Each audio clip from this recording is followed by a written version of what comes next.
Warren Buffett's business partner, Charlie Munger, is like a surrogate grandfather to me. And he passed away. And he had a great saying, which is like, to get the things that you want in life, you need to deserve the things that you want in life. Because the world is not a crazy enough place to give you what you want. Yeah, to give undeserving people what they want. And what he means by that is that you have to work hard. If there's one thing, you know, like of all the things I'm going to teach my son and his soon-to-be siblings, we're going to hopefully go for another one this year. All right. Yeah. is I want to teach them and reward them about the idea of just working hard and being persistent. Yeah. Because if you find a way to work as hard as you can and as smart as you can, etc., to make failure like just not an option, like you can achieve great things. You know, they're like kids coming out of college, they're broke, and they're like, oh, but my passion and everything. I'm like, you know, life is hard. Yeah. You know, I would say if you're listening to this podcast, you live in America, man, you made it. Right. You won the lottery. Yeah. Right. There's no, you know, and I think like there's this like sense of entitlement that like people have about things. I'm just like, you know, like you're entitled to nothing. You're listening to Musings with Morales. Brought to you by Dialysis Education Services. Welcome to Musings with Morales. I'm Morales, and I want to thank my special guest today, Omar. I cannot believe you answered the call, but, you know, I reached out to you about a week and a half ago. You agreed to come out here, obviously did some due diligence. On a Sunday, you came out, made the mission. Appreciate you. You know, I love having like conversations like this and meeting new people, and so I was very excited to be invited on your show. I thought the message you sent to me was very genuine and wholehearted. So when I checked you out and checked out the show, I was very happy to drive them, especially it's local. I mean, there's something to be said. You know, I've done over 160, 170 episodes on my show, but only a handful of them have done like in person. So it's like it's really nice to meet people. You know, it's a different vibe, right? Yeah. It's a different vibe. Absolutely. You know? The show that you've done those episodes on, that's the State of MedTech? Yeah, that's the State of MedTech. That's right. That's right. Well, you know, it's not the first message I've sent to you. I have reached out to you in the past. We've talked a little bit about med device sales. That's right. I know you do a lot of coaching, a lot of consulting. I met you for the first time at LSI last year in Newport that was Beach. a long time. Yeah, are you going to go back this year? You know, I'm not sure if I'm on the calendar for that, but my company will be out there. Nice. And yeah, it was an interesting experience for me though, because I had been seeing you online previous to that. Obviously taking benefit out of the messages that you were sending and the advices that you were sharing. But then I saw you walk in, and I remember kind of feeling like I saw a young congressman come in the room. I don't know if that's good or bad, but yeah, I try and walk with a little bit of swagger when I enter a place. I would say, you know, mission accomplished. And something that really struck me was that you had your young child and your wife, and they were, you know, where I come from, we call it like your rag, right? You know, your bandana, your flag, right? Yeah. It was like first and foremost, and I even watched some of the session that you moderated. First and foremost, I identify as a father and a husband, and that really impressed on me, to tell you the truth. How important is family in the mission that you've been on? It's the number one thing, and again, like I feel very grateful and honored that, you know, in your invitation up here, and I get to meet your wife and your son, which was very, very sweet. But yeah, no, it's really important. I think once you decide, and I'm going to speak from the perspective as you know, as a man, because that's the only perspective that I know. Right. But as a man, you know, once you find somebody who's worthy of being your spouse, you know, that changes your perspective on life. Yeah. And more importantly, the boundaries that you decide to set and enforce. You know. And then having a child, you know, it takes it to another level, you know. So for me, it was always a dream for me to live in Silicon Valley in San Francisco. So I did that, got married, you know, and then, you know, when I moved my wife out there, all of a sudden things that didn't bother me started to bother me. You know, the homelessness, the crime and everything. And we lived in a very nice area outside of the city in the suburbs.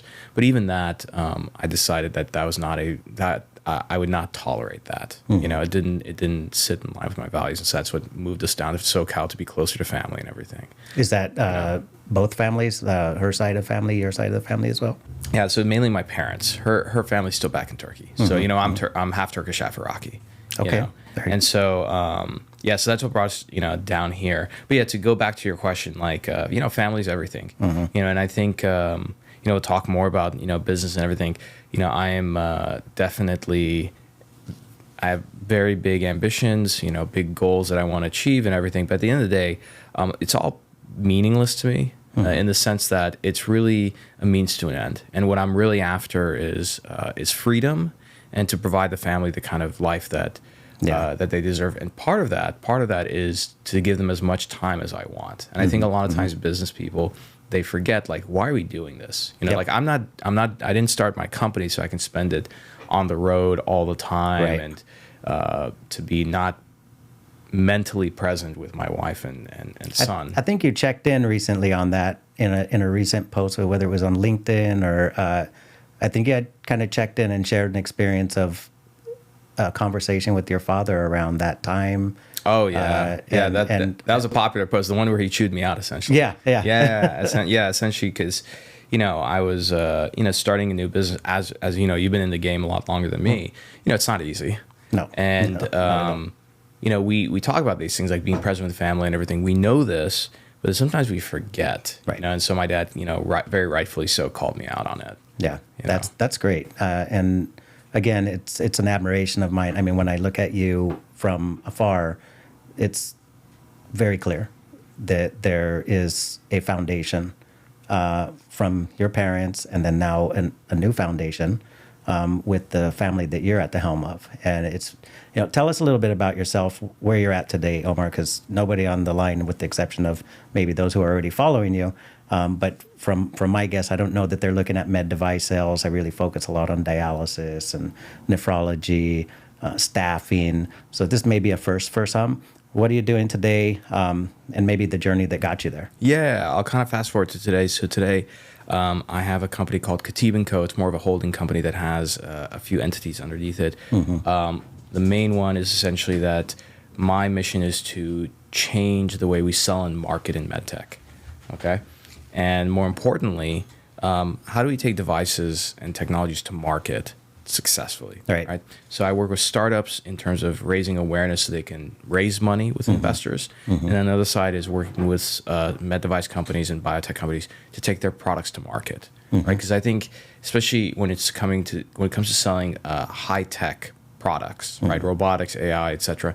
It's very important who buys and uses your product first, and how do they do it. That's what opens up market. Right. That's one side of it. The other side of it is, I started before I even knew what my business was, I started a media company, which is my podcast, The State of MedTech. And The State of MedTech is really a source of truth for the industry, sits at the intersection of science and business. And so on that show, I have investors, I have CEOs, I have, well-known physicians on. Yeah. But then I also do Great role. Yeah, thank you. Yeah, and it's a lot of fun. And then I haven't done a couple in the last couple of weeks because I didn't want to. Sometimes I feel like if you try and force things, it just doesn't come out well. But I usually also do solo pods where I record an episode specifically for sales reps, because a lot of them are young, out on the road and stuff, and they want mentorship. They want in-depth dive into certain topics, and so I record those kind of episodes. Yeah. So that's essentially what I do for a living now. I see that you get a lot of traction as far as people reaching out to you. Again, even at the LSI conference, it was very clear that you've got a track record with people.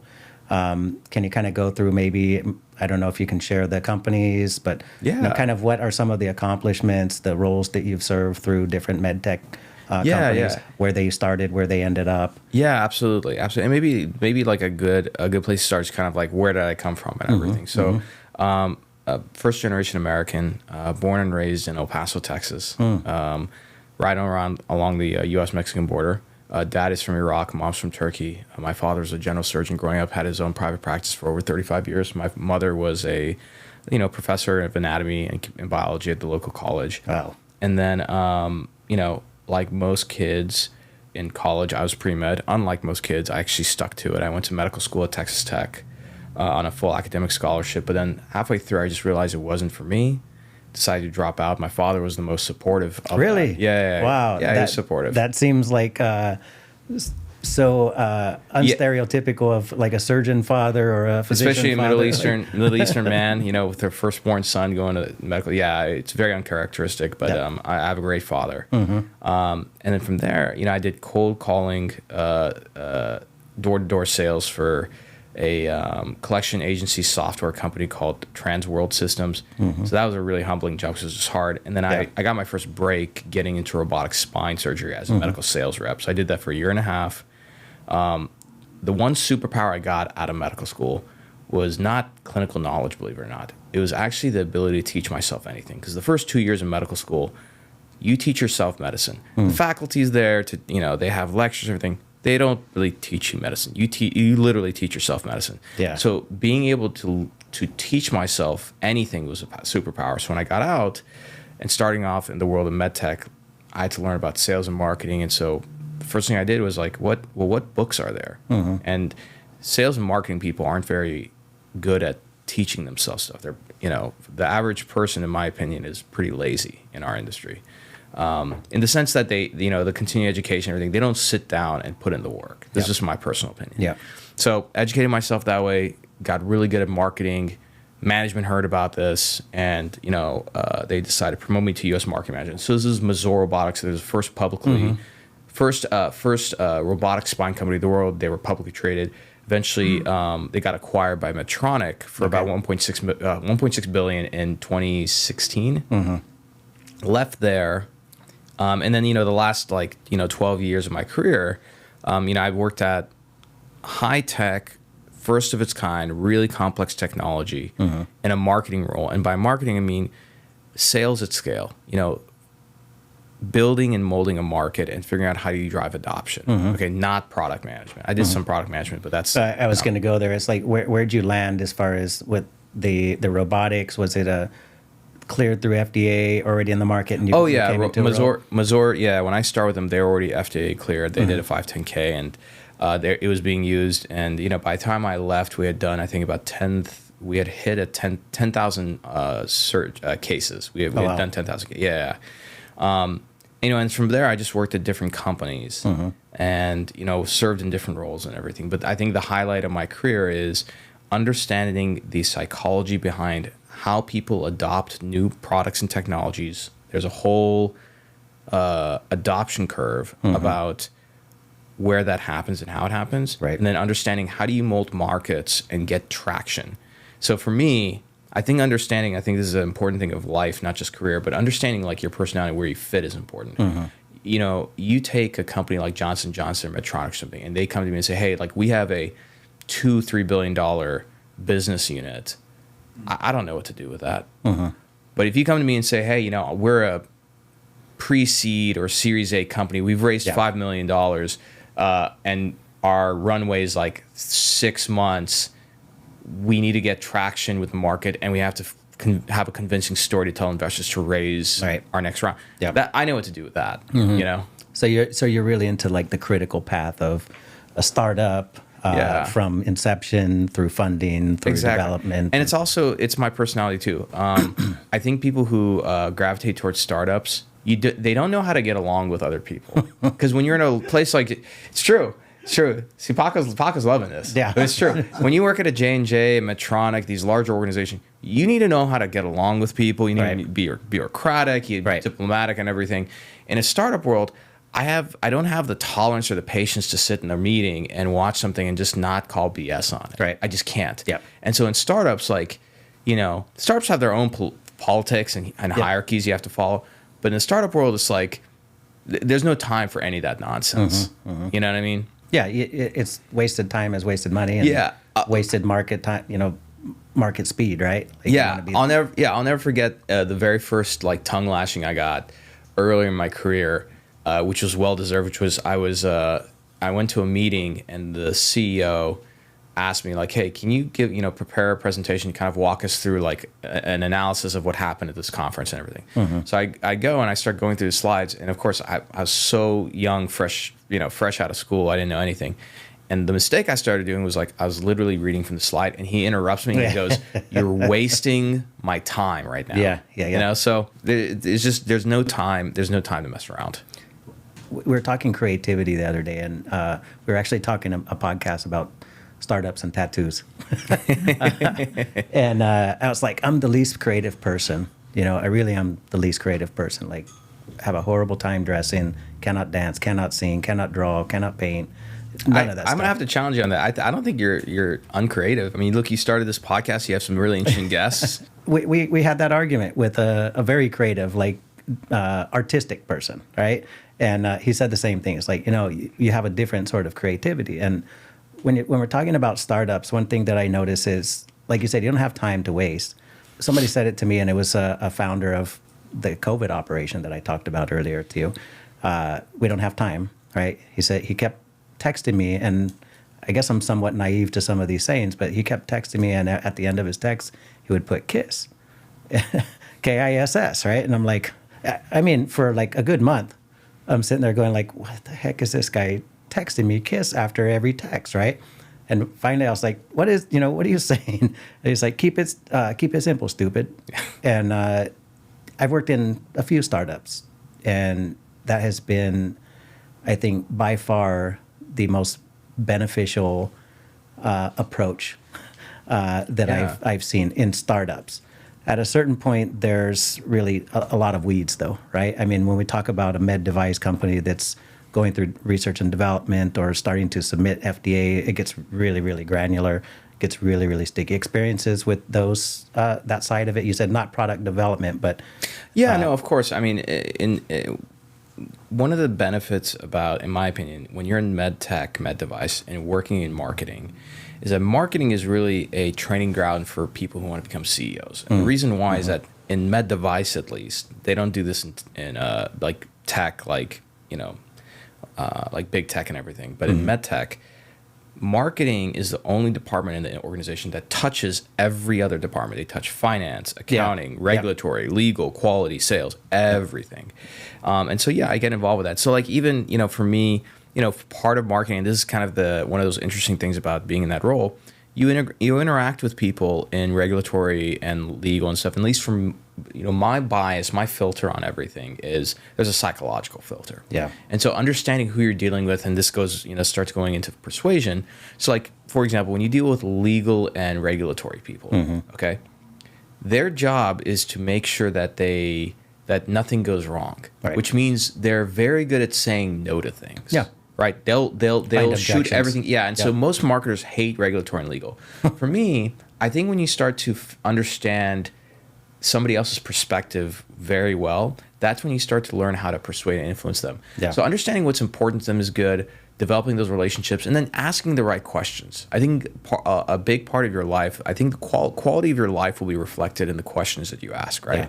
Yeah. And so with regulatory and legal, anytime and I did some pretty wild campaigns in my day, and we can get to that in a moment, like really provocative ones for, especially, just for our industry.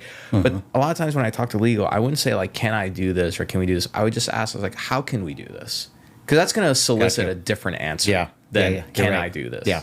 Yeah, 100%. I definitely want to get to the persuasion as well. Watching some of your recent posts, there was one, and we'll get to it, but angry partners, angry clients. I really want to. Oh yeah, really that's a classic one. Because I actually had an experience, and I'll share it with you. That I was like, oh, this guy must have watched Omar, because he responded perfectly to my anger, and I'll share that with you. But again, just the journey. You've got the podcast, State of MedTech. You've also got a company that you mentioned, the private holding company, and then you've got, is All Hail Medical Sales, is that the name of your page, or is that's the Instagram handle? Yeah. Okay. And the best way I can say this is, brevity is not my thing, so I'm gonna go on. Per the title of this podcast, Musings with Morales. So I'm gonna muse on this a little bit. There we go. So why have an Instagram handle, All Hail Medical Sales? It seems to be different from my State of MedTech and everything. So if you go back in history, business books are great. You really want to learn about business, become a savvy business person. Yep. Study history. Okay, could you learn a lot from a marketing book? Sure. You know what's like the ultimate marketing? Propaganda. Right. So if you go back to the 1900s, the father of PR and one of the like probably most successful marketers and propagandists of all time was a guy named Edward Bernays. Okay. Okay. And there's books. He's written books. He has a book literally called Propaganda, written in 1909. And Edward Bernays was the nephew of Sigmund Freud, who was his beloved uncle. And Edward Bernays manufactured so many campaigns on a lot of things that you and I know today. Like, for example, he manufactured like feminist movements, like stuff like that. And so the reason why I mention him is that one of the most important foundations that he talks about is the importance of having a media outlet, right? Because that way you can broadcast and influence, okay? So for me, part of my mission is to change this industry. So one of those things is I need to, find and influence the key people who are in the trenches on the troops on the ground, which are medical salespeople. Okay, and so medical salespeople, they like memes, they like comedy, they like these things, and they're young people. So that page serves as a place for me to use memes, which are memetics, is a very powerful way of influencing things. Think about when we think of memes, we think of cute, funny things, but I can guarantee you that you've seen a meme that's had an impact on how you perceive things politically, socially, etc. Right? Yeah, absolutely. And then the other side is a form of sales inspiration. And so if my average viewer in All Hail Medical Sales on Instagram, you're like part of the fringe, by the way. You're part of like the small 1%. But the majority of the people who follow that page are anywhere between the age of like, and I looked at the data on this on Instagram, it's like 20 to about 32. Oh, wow. Okay. Yeah, they're all single people on the road. Yeah. So that's why I was like, oh, sweet. But I found out there's a lot of like VPs and CEOs who follow it too. But this is my direct channel to them, to put content out in front of them, to see what's important for them, because I want to learn the desires and fears of the people, because I don't want to assume that just because I was a rep that I know. Right. Things have changed, right? Yep. And so this is my direct channel to engage directly with the market, And so that part of that is for me to understand, how do I create products and services to serve those people, and then how do I take those people and also use it to achieve the mission that I want. Because eventually some of those people, they'll get promoted to director roles, VP roles, etc. Yeah. And then when they get to that point, after 3, 5, 10 years of consuming my content, learning from me and everything, when they get a budget and they're like, where should we go spend this? I want to go spend this with Omar Khateeb and his company, because he trained and educated. You see what I mean? Yep. So that's part of the reason. And I'll be honest with you, it's a great outlet. I have a lot of fun. And it's almost like, it's like probably it's probably the lowest form of leverage I have, because I'm not making money off of that channel really, but I get a sense of personal satisfaction engaging with people there. I answer I get so many DMs. I answer all of them. Some of them I like send video message to. I'll like, Instagram has like a calling feature where you can video chat somebody. I do that sometimes just to surprise rep and just help them out. So I get a sense of personal satisfaction from doing it. I think that's really smart, and I've watched enough of you. I started with the State of MedTech. That's where I don't even know how I came across it. It might have been when in my current role. It's working. I tell you the truth, I think when I came into this role, I'm a director of clinical training and support, which is the start of the commercial organization for a company I work with. First time role for me, and I was asking everybody like, hey, what's your day look like? Right? I was asking all the people that I know, what's your day look like? Now, I come from dialysis industry, and most of the people that are working in med device are working with very established, like, gorillas, right? A startup med device company, totally new for anybody that's even seasoned in the industry, because we haven't had a lot of innovation in dialysis over the last 40 years. We're starting to see a lot right now. So I was asking around, and I probably YouTubed and looked up med device or something like med device sales, and ran across State of MedTech. But when I got to the All Hell Sales, I probably pointed from the YouTube channel. That's when I reached out to you, and it's a conversation I think will continue. Yeah, absolutely. I own at this point 3 businesses of my own, and I also am an employee of a med device organization full time, leading their clinical training and support organization. So again, it's new. I've taken an approach to really hire people to work with me that know what they're doing, have the experience whether it's in operations or in the med device space itself. And I've got kind of a very diverse group there. But, it's been very helpful to watch your content. It's very candid. It's also very genuine. And I think everything you just said as far as, it's not a revenue line, but at the same time, it is aligned to revenue.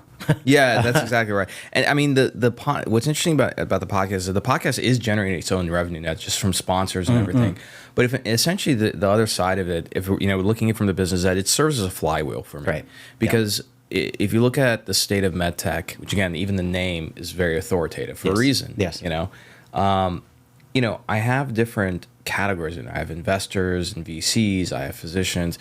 So for example, there are reps who listen to my show religiously. They've never listened to an investment episode ever. It's kind of a shame. They should. But the point is that it brings in different types of audiences based on the content that person's consuming and getting educated through me, which is also very persuasive. When you're getting educated by somebody, there's an authority piece there. You trust them, right? Yep. And then I can push them into one of those offerings. And at the end of the day, I'm operating a business and everything, but also I genuinely believe that based on some of the things I provide, I know that I can help people. I know wholeheartedly that I could put a med tech company in the best possible position to raise money. I mean, I'll give you an example is, there's a robotics company, a very impressive one out of France called Moon Surgical. They came to me coming out of stealth mode 2 years ago. So nobody knew about them. We had 30 days to go until JP Morgan Healthcare Conference in San Francisco, where it's, it's a big investment conference. And so in those 30 days, we created some content, we did some live streams, I did some messaging for them, and then, laid a foundation for them. And a few months later, they raised I think $30 million Series A. Wow. Then in 2023, they raised I think a $60 or $70 million Series B with NVIDIA leading the round. And, both the CEO and Chief Strategy Officer both credited what we did for them as a big reason why they were in the position to do that. And now they've come back 2 years later, they've raised all this money, and now we're engaged with them on a commercial side, which is like we're helping them find early adopter surgeons. They don't have a sales force. They use my company, and we profile and find the it's like finding a needle in the haystack, which is finding the right person to adopt the technology at a certain point, right? And so that's a great example of a company whose life cycle we started from the very beginning, provided value. They went on, raised money, and everything came back, and so for me, long term, what I would love to do is to be that flywheel where companies come to me very early on. They want to have help with, raising some awareness, fundraising, et cetera. They do that. They come back. Maybe they put some of their salespeople through. I have a medical sales course that people go through that teaches them how to sell through social media, right? Maybe they come back and say, hey, we have more money. We want you to deploy your strategies. And at some point later on, just because of the people coming on my show, I want to get enough of a network where I know business development people at certain strategics where I say, hey, this is a good company for you guys' portfolio, and then I help with an acquisition event. The main thing is that there's different points of relationship throughout that company life cycle that I want to be involved with and help. Yeah, I want to really dive into some of that actually, but I promised myself because I've noticed some really cool habits or hobbies. One, the one that I think I pointed out as far as admiration of the balance and the mindset that you have towards your family time, towards the investment that you provide for your family with simple presence and leadership. So I'd like to start there. Absolutely. Kind of if you can talk a little bit about the balance. And I'm just turning some things off on my phone real quick. I apologize. No worries. The discipline it takes to prioritize that balance. Maybe, we've already shared there's been maybe some reminders and some network that family that keep you grounded. So the question is really about how do you keep yourself grounded with the right habits and everything? Yeah, you got a lot. I mean, several platforms. You talked about the identification of surgeons, and I want to get into that as well because I noticed you have some sort of tool for that that you offer. But there's a lot going on, and I know that when we talk startups, most expectations or the way that founders of startups think is hey, I don't care what time it is. I want you on the horn, or I want you here now. I got this meeting.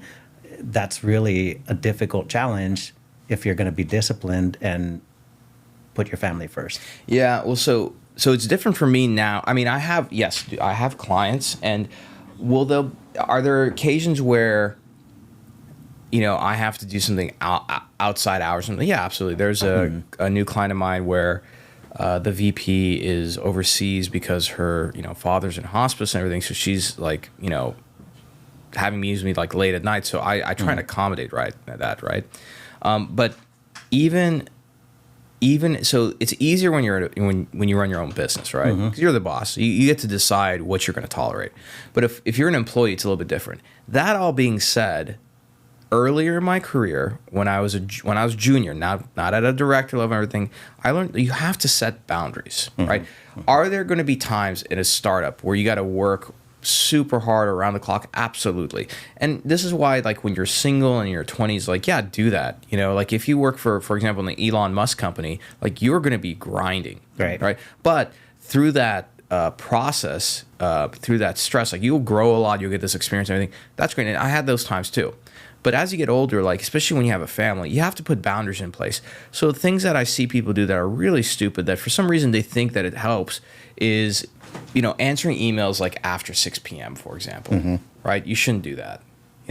Like there's certain, or answering certain calls, and I think you have to put those boundaries in place with your boss. Otherwise, they don't know those boundaries, and then they abuse it, and that's how you end up with disgruntled employees. Yeah, you have to learn how to do that. You can't assume that, because nobody's going to assume it. And so, like, even myself, I have KPIs, key performance indicators for my business. You got to do the same thing for your family, right? That's key. And so and you can't formalize it too much. So, like, for example, I realized, like, okay, every week I have a meeting with, like, key people in my organization, clients, everything.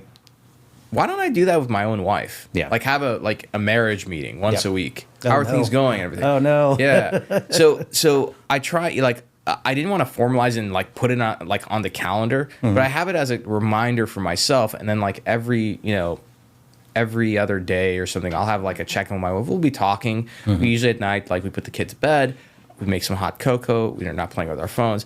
And I, like, just talk to her, and I'm like, yeah, how are things going? What about this? And we have conversations, right? Yeah. And sometimes there's nothing wrong with facilitating, like new games or things to kind of engage that. So, for example, a new friend of mine, this amazing surgeon out of Denver, Dr. Michael Snyder, who's, like, really, really well respected bariatric surgeon, sent me as a gift, like, these, because we were talking about marriages, these cards. It's like a card game you play with your spouse. You, like, pick a card and there's a dice, and then, like, you answer a question. Okay. Like, the question's like, what's something that your parents did growing up that you're afraid that you're going to end up doing as well and you want to avoid, right? So, like, those kind of things are important.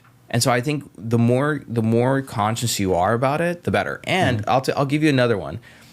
Psychology says, like, if you really want to change your behavior, one of the best things is to publicize something. Yeah. Right? Yeah.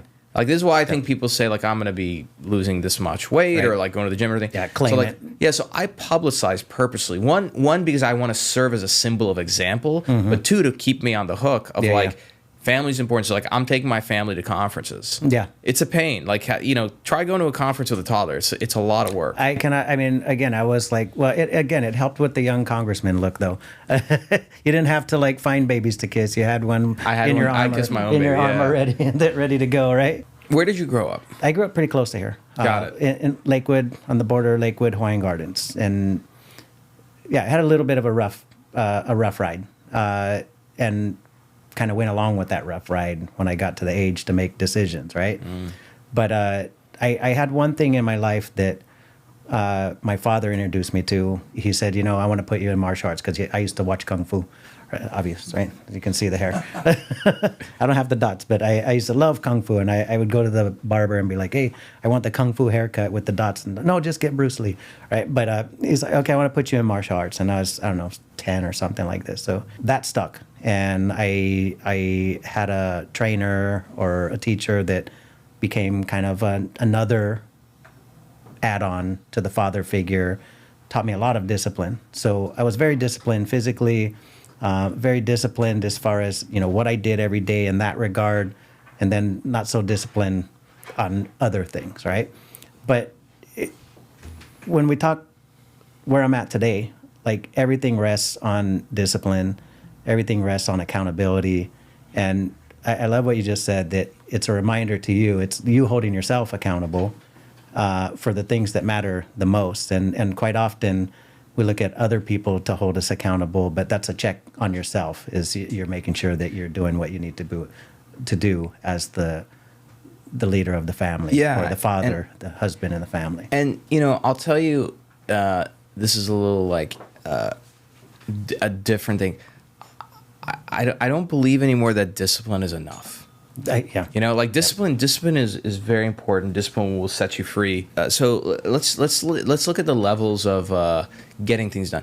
The first level, and I think in my personal opinion, the lowest level is like through pure motivation. Like, I'm motivated to do this. Yep. Well, one day you're going to wake up, you're not going to be motivated. You're going to be hungry, you're That's going to be in a right. bad mood, and then it doesn't happen. That's Then right. the level after that is like discipline. And Yeah. I think that's like the most difficult one to achieve first. Yeah. Which is, I'm going to do this and you stay disciplined. But it's not enough to just be disciplined. You have to develop willpower, right? Because you can be disciplined to do something, but then maybe you do it half-heartedly that day, whatever it could be, like working out or doing this, whatever. Yeah. And so willpower is really important. And what I mean by that is if you look at again, psychology, you look at Sigmund Freud always had this belief that people in life were doing two things. They're running away from pain and running towards desire, right? And so most of the time, people have the desire set up. I want to, you know, get in really good shape. I want to make $1 million. I want this. I want that. Whatever it is. Yeah. But pain is a really great way to push you through, right? That's And right. so you have to figure out, what are you running away from? Yeah. And so sometimes it's important to go into your past and ask really, you know, difficult questions to come to conclusions such as, I don't want to end up like my father or like Right. my mother. Yeah. Or I don't want this, right? You have to remind yourself that. So for example, you know, and this can be really intense. I mean, sometimes, so I got to give a shout out to one of the original, I say this, he does not say this, one of the original fitness influencers online, you know, who came up with online training was King Keto, Brandon Carter. So shout out to him who came up with this concept. But he has this thing called the list of great and the list of hate. List of great is list of names that he aspires to. Anything. List of hate is a list of people who doubted him, who said anything. And his thing is like every day he looks at that list of hate because he's like, if I don't get this done, those people are going to be right. I can't hate them. They're just going to be right? Yeah. Yeah. And so I mentioned that because when I started my business, okay, it's just, and you're a business owner. You tell me if this is right or wrong. It's like having a baby or getting married. There's never a good time to do Right. it. You know, you just got to do it. 100%. So when I started my business, it was at the end of 2021. I was getting all these job offers because I was coming back from SaaS. I even had an opportunity to be a VP at a publicly traded company. So my ego was going nuts. It's like, oh, it's great. But I didn't feel anything. I just didn't feel intuitively. I just didn't feel. And, you know, long story short, I you know, in November, again, in the holidays, I was like, I think I need to, like, start my own thing. I don't know. My wife, who was pregnant, we were going to have a kid in May. So I'm not sitting on, like, millions of dollars in the bank. Yeah. I didn't even know how to buy health insurance without being at a company. Facing debt, the big debt coming up with a baby. Yeah, well, not just that, but just, like, even health insurance. Like, I had no idea, like, how do you get health insurance outside of a company, right? I was ignorant. And so then the idea of being an entrepreneur and running the life that I want, making more money, everything, that was a desire. But you know what? The pain I made sure to put behind me, and I would say that is what got me. Because those first 6 months, I did not know what I was doing, but somehow I made more than enough money to support a family and do really well. Oh, thank you. Yeah, thank you. Was thinking about my son before he was born, and I thought about him, and I'm like, what am I going to tell my son 18 years from now if I don't do this? Yeah. Am I going to tell him, like, hey, you know, your dad was too much of a coward to start his own business because I was afraid of a little bit of debt and health insurance and, like, oh, I could have been this or I should have done this, but, like, I just didn't, like, I didn't do it. Like, I just felt it was very cowardly. And that motivated me a lot, like the idea of regret. And so that pushed me hard. I would say, like, that was like, I think that by itself was more of a motivator and enabler of discipline than my desires to get, you know, wealthy and independent and everything. That resonates with me. I mean, the thought of failure in front of the little eyes, is major, and it makes me think of one of the I think it was in your moderation, you said to the investors and the innovators at LSI, you said, hey, my wife and son are here. If you got good tech, make sure you share it with them. And I thought that was so cool, At some point, my son will be old enough. I'm gonna get him just to go around and like look at companies and give him a criteria and just have him filter. Have him pick. I was telling my wife, because LSI, I have a big shout out to Scott Pentel, who's the founder, amazing guy, and then his right hand man Henry Pack. They've just done. It's like one of my favorite conferences and organizations, But I told my wife that I was like, wouldn't it be a trip if 18 or 20 years from now, like, our son gets into engineering or whatever, and then he ends up raising money for a med tech company, he presents at LSI. Yeah. That would be the most like full circle thing of all time. Yeah, that'd be crazy. Yeah, great thought. That on the great versus hate as well. I got to tell my story. I don't know if I've told it here before, and I'll keep it short. But I used to teach for another dialysis school. I own a dialysis school now, right? We train technicians and nurses to perform hemodialysis in any care setting. I worked for another school before I opened my own, and I graduated bachelor's degree in business and said, hey, I'd like to help you guys grow. And I was actually told, you're just a tech. I was a dialysis tech at the time. You're just a tech. You're not qualified. You're not a nurse. You're not a doctor, like this, right? So I said, well, how could I teach all your classes and run your program for you, but I can't help you grow? I'm just a tech, right? So when we talk about the hate, that statement to me really lit a fire that... You're lucky. Oh, you should send that person a fruit basket. I actually tried to hire them when their school went down in COVID. But it was today it's not as much of a motivator to me because I realized, pretty quickly, like, I can do it. The things that I don't have, I can find the right people for, right? You surround yourself with the right teams. You're not supposed to be the smartest person in every room or the only one qualified to do things in a business that you're going to scale, right? Hiring people is a gateway drug, my friend. The moment, I don't have any full-time employees yet, but I have a couple of contractors and stuff. The moment I got the first one, I was like, oh man, I don't have to do this anymore. This person's got to take it. Great. Yeah. You know your bandwidth, right? Like when you're talking about the bandwidth, I was also watching one of your posts with Rick Barnett, and he kind of mentioned the DNA of the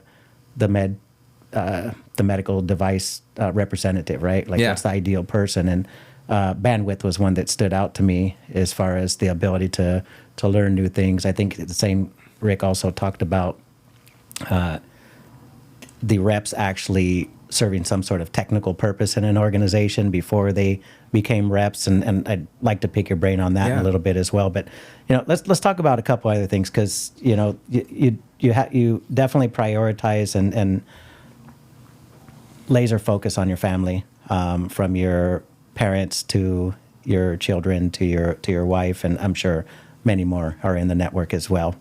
But I see that you also you pay good attention to yourself. You're physically fit. I appreciate it. You are. It's working.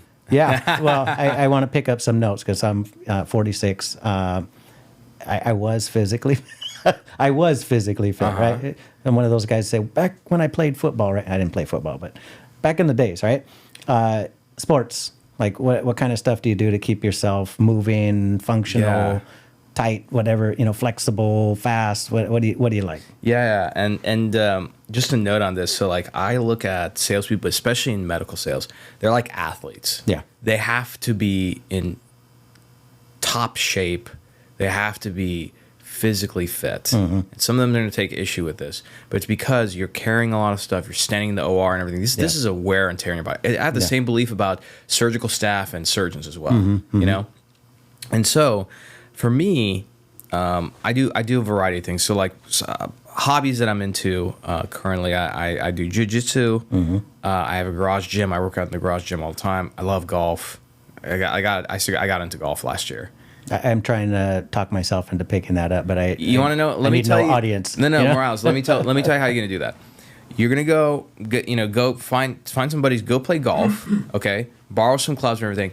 The only thing that has to happen, it has to be a boys' trip, okay? You just have to hit one semi-decent shot that the guys around you get excited, they cheer, and you get this feeling.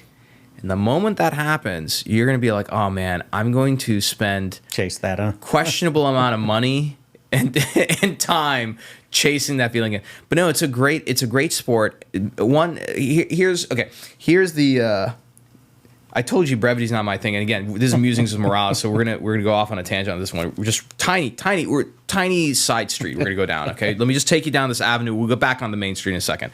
So with golf, I try and question everything that I want to get into. I'm the kind of guy that when I get into something, I really get into it, right? So I'm like, all right, I gotta be careful of this. Like, why should I do this? Okay, number one, it's a great way to do business. Yeah. A lot of people when they get older, like investors that I know and everything, they're not doing jujitsu or playing basketball or Right. anything. Yeah. They're either playing golf or tennis, and for the most part, it's golf. Okay, that's number one. Number two, it's great physical activity because you're using your body and everything.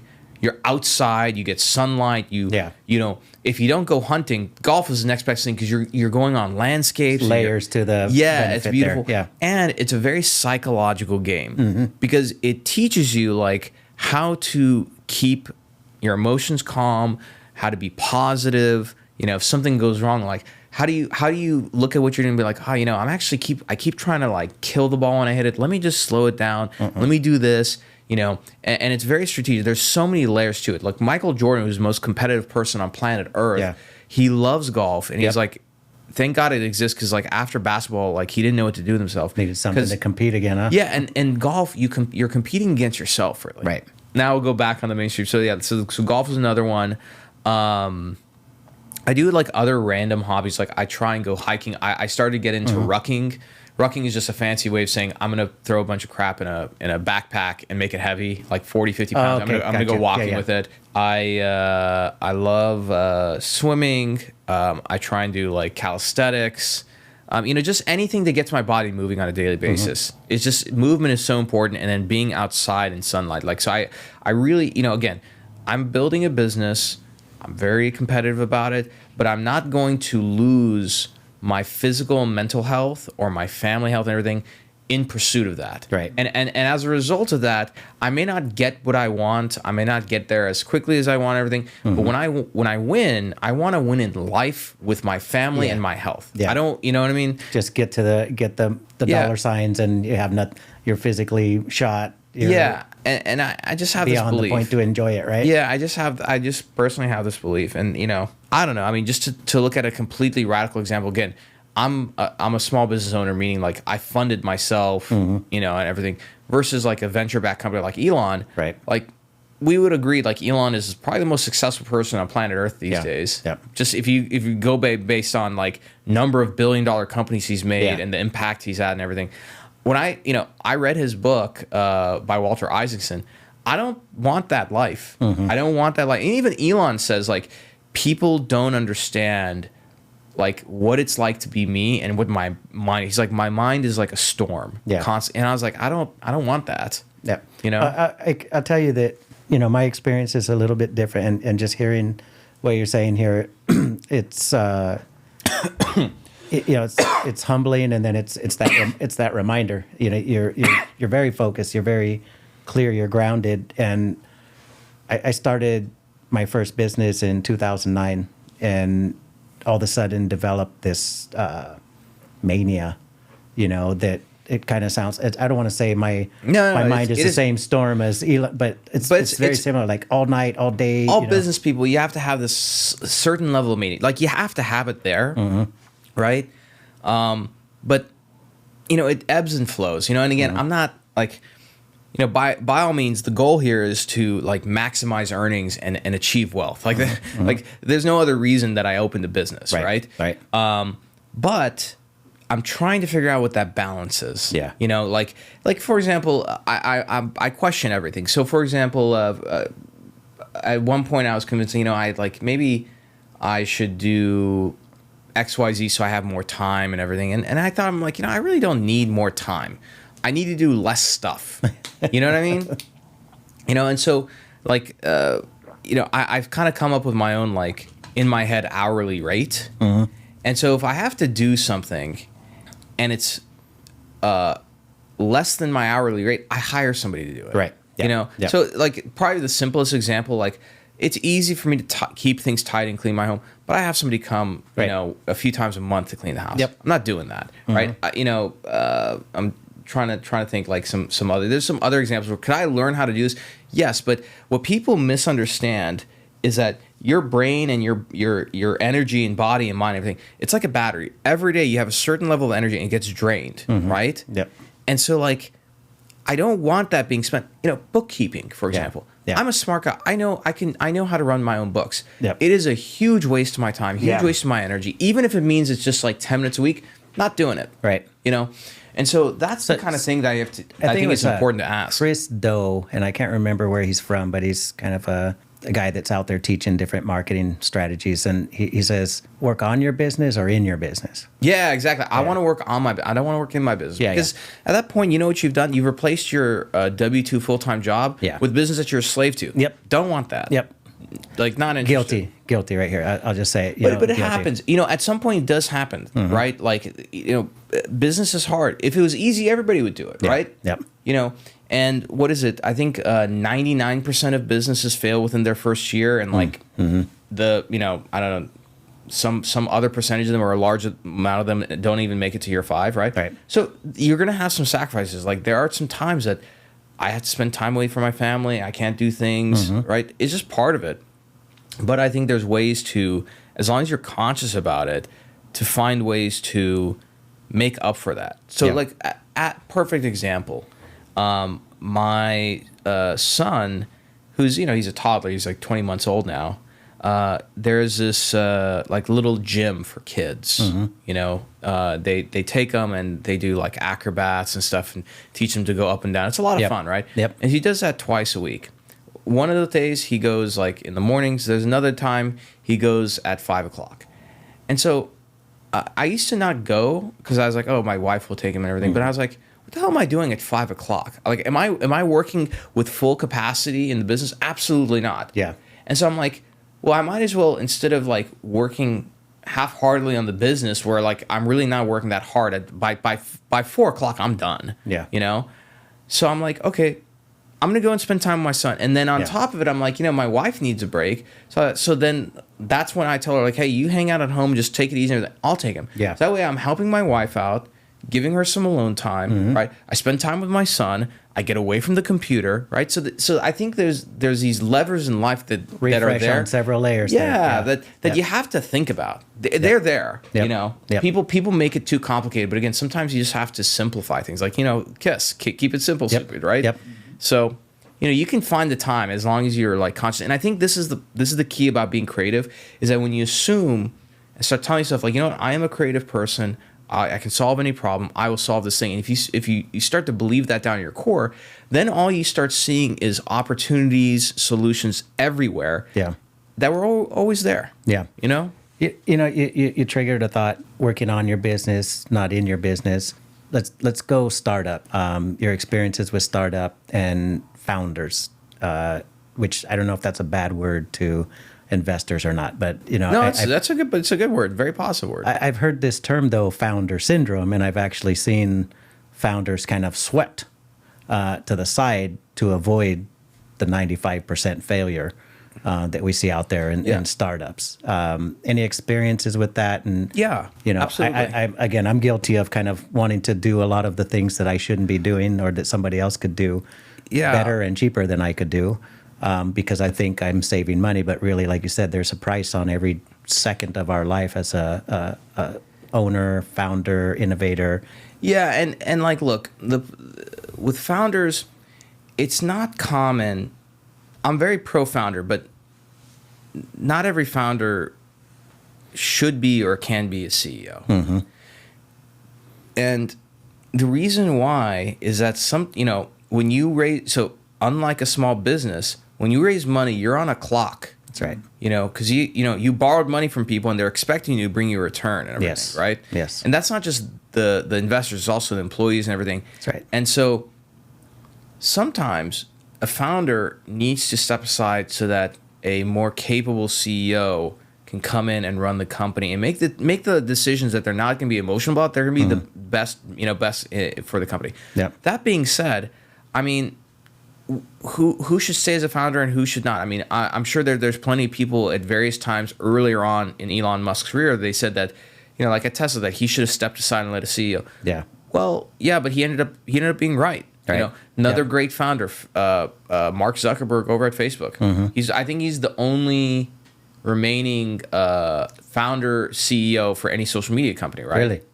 Yeah, I think he's the only one because Twitter has somebody different. It's not the founder. Same with LinkedIn. Same with all these, right? So I'm not sure, like at what point, but like I'll put it in relation to med device companies.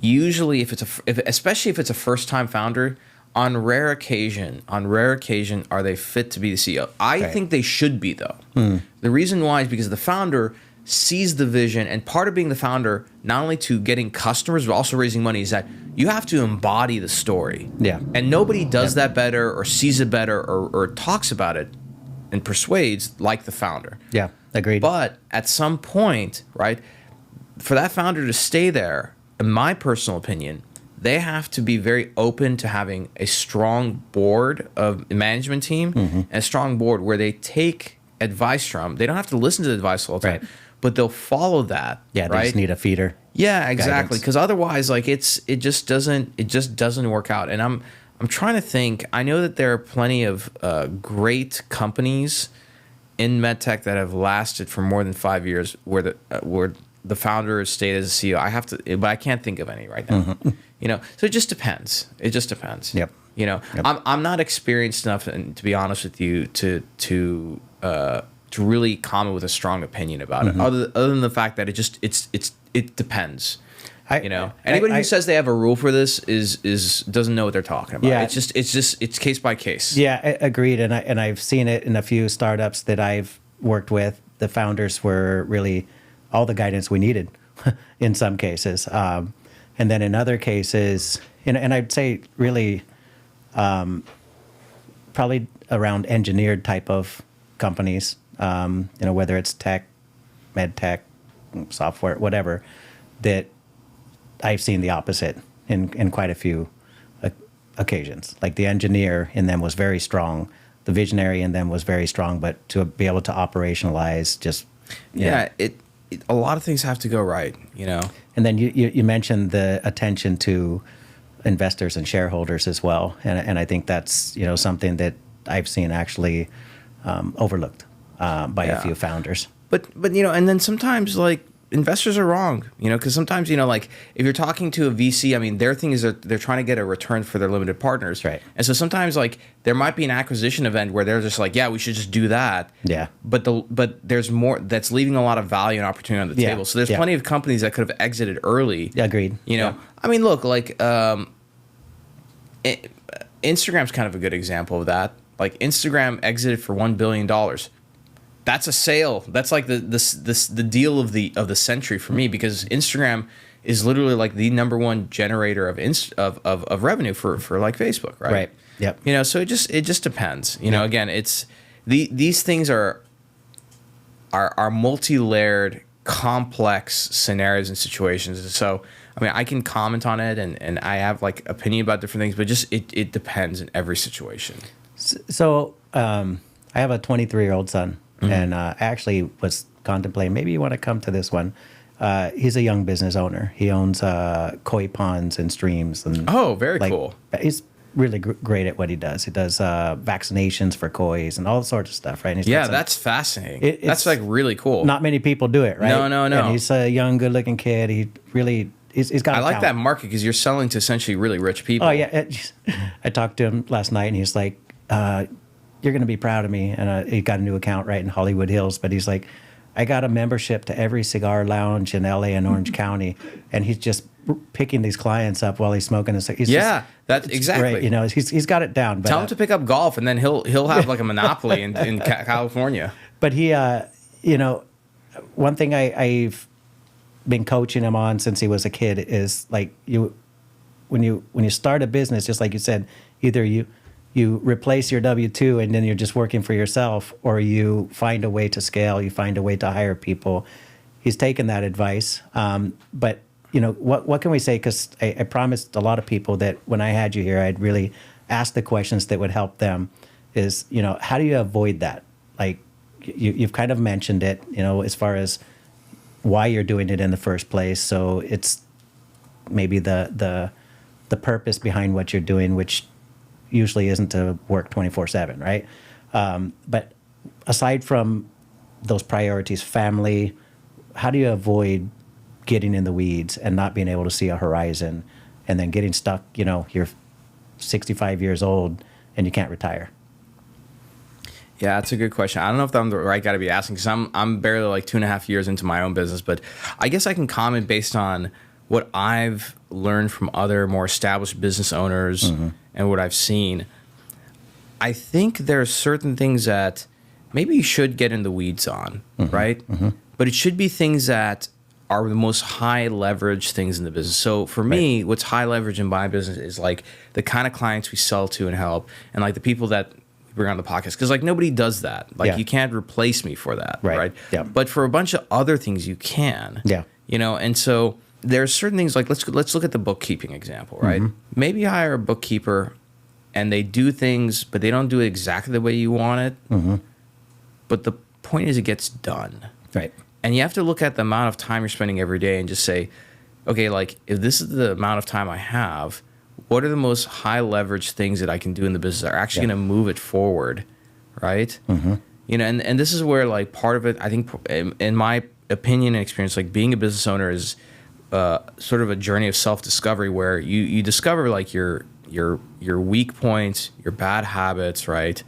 And I think one of those things is like being able to relinquish control. Right? Yep. And part, the other, and so I don't know if I have a good answer for that aside from just like, you also have to like the numbers never lie, right? So it's like, okay, you can spend all this time on certain details and everything, but like, is your gross, gross, is your gross going up? Yeah. Is it going up every month? Yeah. Or even every quarter, every year. And so like for me, like look at, year 1 to year 2, like my gross and net all went up significantly. And so like I had to, but in year 2, I didn't work as hard as I did in year 1, even though I felt like I was all, and the reason why, when I looked at it, I'm like, well, how is it that I made more money, but I felt like I was all over the place and I didn't work as hard compared to year 1? Well, the difference was I worked on things that were more high leverage. I was solving more expensive problems. And so my theme this year is like, what are the most expensive problems that I can solve, and just literally just focus on that. Yeah. Even now, I feel like I'm doing maybe a little bit too much, because all these things, they take energy from you. Oh yeah. Right? If you're not focused on something, then you can't. Yeah. And so like for example, not gonna accomplish it. Yeah. So like I have a guy who helps me, who makes all the video clips for my podcast, who publishes it for me, all these things. Sometimes things happen where it's not exactly the way I want, and sometimes mistakes happen, right? But I'm willing to pay that price. And again, actually, do you mind if I dive into this a little bit? Not at all. This is a very interesting topic. Okay, so I have this guy's working for me, right? Great guy. He's extremely talented, super sharp. He makes like all the videos, amazing videos you see, and everything. This is all this one guy. Okay. And he, we publish 2 to 3 times a week. We have an aggressive publishing calendar. Okay. In the last couple of weeks, we've had some things happen. Somebody's name was misspelled. Something, there's something in a podcast, there's a blank space, right? Like things that really ticked me off. It's very easy for me to blame this guy and be like, man, this guy, like I'm paying him. He's not an employee. He's a vendor. He should have been on top of this everything. That's easy to do. Yeah. The harder thing to do is for me to ask the question of like, well, why did this happen? How do I prevent it? The reason it happened is that I don't have any SOPs on around this process. There's not a system. There's not a quality control thing and everything. And so if it's gonna be like that, these things are gonna happen. So then I looked at it as like, you know what? This is actually my fault. So what am I doing to correct that is for me to, I hired somebody who's going to be like kind of high skilled assistant who's going to do marketing sales. The first task I having this person do is like, hey, I need you to hold my hand to the fire and literally force me, because I don't like doing it and I avoid it, is I need to put more processes down. Yeah. We need to come up with some SOPs, and we have a checklist, including like something happened today. The guy texted me, he's like, hey, we have an episode coming out. Can we get this thing? And I was like, no, I forgot to do that. I was like, hey, let's put that in the SOP so that even I have to go through and check off each thing as we do it, because that's the only way we do it. And I think, again, the thing about entrepreneurship is that it's a journey of self-discovery where you realize like, oh, you know what, I'm not really good at this, and that's okay. But that's where, again, this is my personal opinion, you got to have a business with a big enough dream that other people's dreams can live in it. That's right. They can make good money and everything, and you relinquish control and let those people do what they got to do, because they're like, hey, I want everything to go right because my little dream is living in the dream of this business, and this business is growing, making more money. So I just want to make sure everything goes well. Yeah. It reminds me of a saying that when I teach classes, the things that you learn are not for you, right? And it's like when you're in your business, like you know how to do it, you know what you want, but if you don't share it in the proper format with others, like through an SOP, it's not going to do any good for your business, right? Yeah, and it's a risk. It's a risk because because like something happens, this guy changes his mind. He's like, hey, I want to do XYZ now in my life. Like I just lost that guy. So like, how do we replace that? Yeah, something quickly? That's uniform, something that's documented, right? Yeah, exactly. And so, and I don't know if success leaves clues, right? So like all the problems I'm going through, like there have been millions of businesses that have gone through the same thing, and sometimes it takes like picking up a book, going and talking. I think the other thing is that enough people don't, it's not just mentorship, but I think not enough people go out of their way to go meet other business owners. And, like I'm part of an entrepreneurial mastermind that I pay for. Yeah. I saw that. I was going to actually ask you, like, how do you get involved? It's something that I've shared with some of my partners is like, I need to go out and invest in myself. Yeah. It's the best investment you'll make. Yeah. Yeah. So we're going to be, like I said, this is going to be an ongoing conversation, and it's like high priority in my life right now. I want to kind of move forward into some of the psychology that we talked about. And, one thing that I really appreciated, and I think I've probably said it even to Paco a few times, is like, how do we make something go viral? And then I watched one of your posts, and it's like, do you want to be viral, or do you want, which is like one event that leads to this web, or do you want to have a web that leads to viral? And I think you called it the networking effect. Yeah, the network effect. That's right. So, not my term. I wish it was. So essentially, the question is, how do you make something go viral? Well, I don't know. So virality means that one thing happens and another thing happens, right? Versus a network effect, right? You're getting plugged into a network, okay? And you're doing activities over a certain span of time through that network that increases the chances that something's going to go viral. So, for example, a great example of a virality is you make a video, you post it, and you optimize the SEO, all these things, and hope it goes viral. A network effect is you post a video a week, you engage with the comments, you grow your network and everything. And so through that network, there is an effect that ends up happening where, little by little you start getting more traction and everything. And then one day, like magic, like something goes viral. That's really what a network effect is. But virality can be engineered. The reason why I don't like that or I don't focus on it is that a lot of time virality has to do with luck. It has to do with, a trending topic, something controversial, something that's provocative, all these different things. And so I know those levers to pull on. Yeah. But again, at the end of the day, it also depends. Like, I'm not trying to be like some random YouTuber and stuff. It's not sticky. Yeah, exactly. I'm dealing with very astute and savvy like business people who don't really care for that kind of stuff. You know what I mean? Yep. And so it just depends. But what I think was, it's not necessarily virality that you want. I don't know. Based on what I know about you, I don't think you want virality. Well, I speak out of ignorance when I say that, because I understand that, really the community, the network, the compound nature of relationships, and something that I'm learning a little bit more about now is just brand loyalty. And I don't think that comes through a viral Oh, look, post or, you know. let me put it this way. Who so you listen to other who are the most which podcasters or podcasts do you respect the most? Where you're like, man, I want a podcast like that. Gosh, well, Paco's got a really great podcast, actually. Okay. I don't know if you got a chance to see his. I've not seen it. I'll have Very to check it genuine, out. Covered a lot of topics. I think, as with everybody, I really enjoyed Joe Rogan because he's got a sense of humor. Okay, let's go with Joe Rogan. And then it's actually talking about serious topics. What was the last viral episode of Joe Rogan? I don't remember. I couldn't say. Yeah, exactly. I mean, maybe like They're when all of them are. Yeah, like maybe when he had Elon Musk on, right?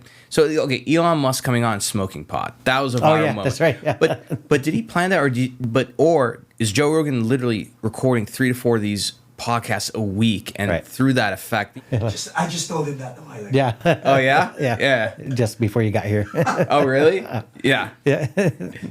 So yeah, no, it makes sense. And what does that do? I mean, from the marketing aspect, you have that continuity, you have that cadence or that frequency that is more frequent than what we're doing right now. But when you build that community, the brand loyalty aspect of it. So some of that is marketed, and then some of that is like merit based on what your product and what your services are, right? Yeah, and I think like the other thing when you think about content is, I mean, a lot of it is exposure to a network. So like, for example, like your show is getting exposure to a bunch of new people now just because of me being on here and me promoting it to my network. Yeah. So you do enough of those, right?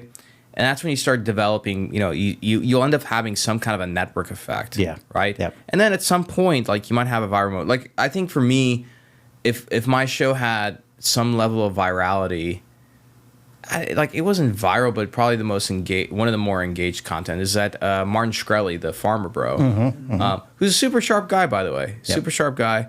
And I actually agree with a lot of his perspectives on things. Like I had him on my show over the summer, and the reason why that happened is because I had done enough episodes. I gotten to a certain point that when he looked at the show, he's like, oh, this is really cool. Like this is an actual like podcast on medtech. I'd love to do that. Yeah. Yeah. So yeah, you've had some really cool speakers on your podcast, and even in some of your shorts. Oh, thank you. Yeah, very inspiring people. One of them that caught me was the Rick Barnett. And how do you know Rick Barnett? Or well, I just follow him? I watched his shorts that you posted, and I kind of looked into him a little bit. But I really, again, kind of wanting to understand the DNA, or I would say maybe the stereotypical DNA of med device sales, med device marketing, business development. I started perusing, and I have a series coming up that on one of the like original like med tech companies that like a lot of this stuff, the razor blade model, all this came from this one place, and that's U.S. Surgical. So I'm interviewing some heavyweight people from that organization. A lot of these people are now CEOs at other companies and stuff. But those episodes will probably release maybe in the fall. No, very cool. So keep an eye out for the U.S. Definitely Surgical will. series. You'll love that. I'm in your algorithm, man, for sure. Like, even non-med device people will find value in that. So something that caught me about one of the things Rick Barnett said, and like I said, bandwidth being part of that stereotypical or forethought DNA of a med device, moral compass, bandwidth, high energy, and I'm looking at these and I was like, I got the moral compass side. I feel good. I feel bandwidth, like I'm intellectually curious, and the people I'm hiring also looking for those same sort of people. High energy. I've been accused of being low energy, and I probably am low energy when it comes to like my presence. Right, I'm very serious. I'm not very animated. I don't like to dance or sing or be noticed too often. What's wrong with that? I don't know, but it's I noticed that it was one of the 3 pillars for Rick. What are your thoughts? What are the most important DNA to somebody that was in your field, somebody that's in the field that I'm getting in now as a director of clinical training support in the sales division, right? Like what is the making of a salesperson? Yeah. I think there's a few things. Number one, most importantly, is that salesperson really needs to know what the hell they're talking about. Yeah. There's too many salespeople that rely on personality and charisma and everything. Those are the worst salespeople. That's all they got. I don't need to ask that then, because I was going to say, what about charisma? Okay, so perfect. Like, let me tell you, me personally, I get wary if I talk to a salesperson, they get on, they're super animated and everything. Like immediately, I'm like, this person's trying to pull a number on me. I don't like it. So really knowing what they're talking about, and that's where the consultative sale comes into place. And this is where like knowing who you're talking to and the questions you can ask them, because the quality of questions you ask also puts you in a hierarchy, right? And there's a way of asking certain questions where, you know, when you talk to somebody, like if somebody comes to talk to me, I'm already sizing them up. Like, does this person know like what they're talking about, everything? Yeah. And based on the question they ask and how they frame it, immediately puts them in my mind in a category. This happens to everybody, by the way, right? Yeah. So knowing what you're talking about, knowing the customer's problems inside and out, knowing your product inside and out, the solutions, everything, being, you know, really sharp on that. That's going to be number one. Yep. I think the second thing is actually knowing how to manage a deal, right? So knowing when the right time is to put pressure on the customer to move forward, right? Yep. When should you give them a break, right? When should, you know, like that's another thing. You know, I think the third thing, you know, is just persistence. Because sales, a lot of sales, it has to just do with the follow-up. It's not like complicated and it's not rocket science, you know? Yeah. But I think those are the most, you know, probably important things. And I think the best salespeople know how to do all of those really, really well. I mean, look, like the best salespeople that I know, they're not, you know, super like, I mean, they are charismatic, but they're not like smiling and like jumping up and down. Hey, how's it going? You know, blah, blah, blah. You know, like I don't like that at all.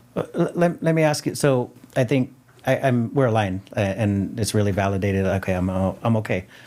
You know. Yeah, you're more than okay, man. When I talk about certain things like dialysis, I know what I'm talking about. I mean, I've lived in it since I was a child, with a personal experience, family member.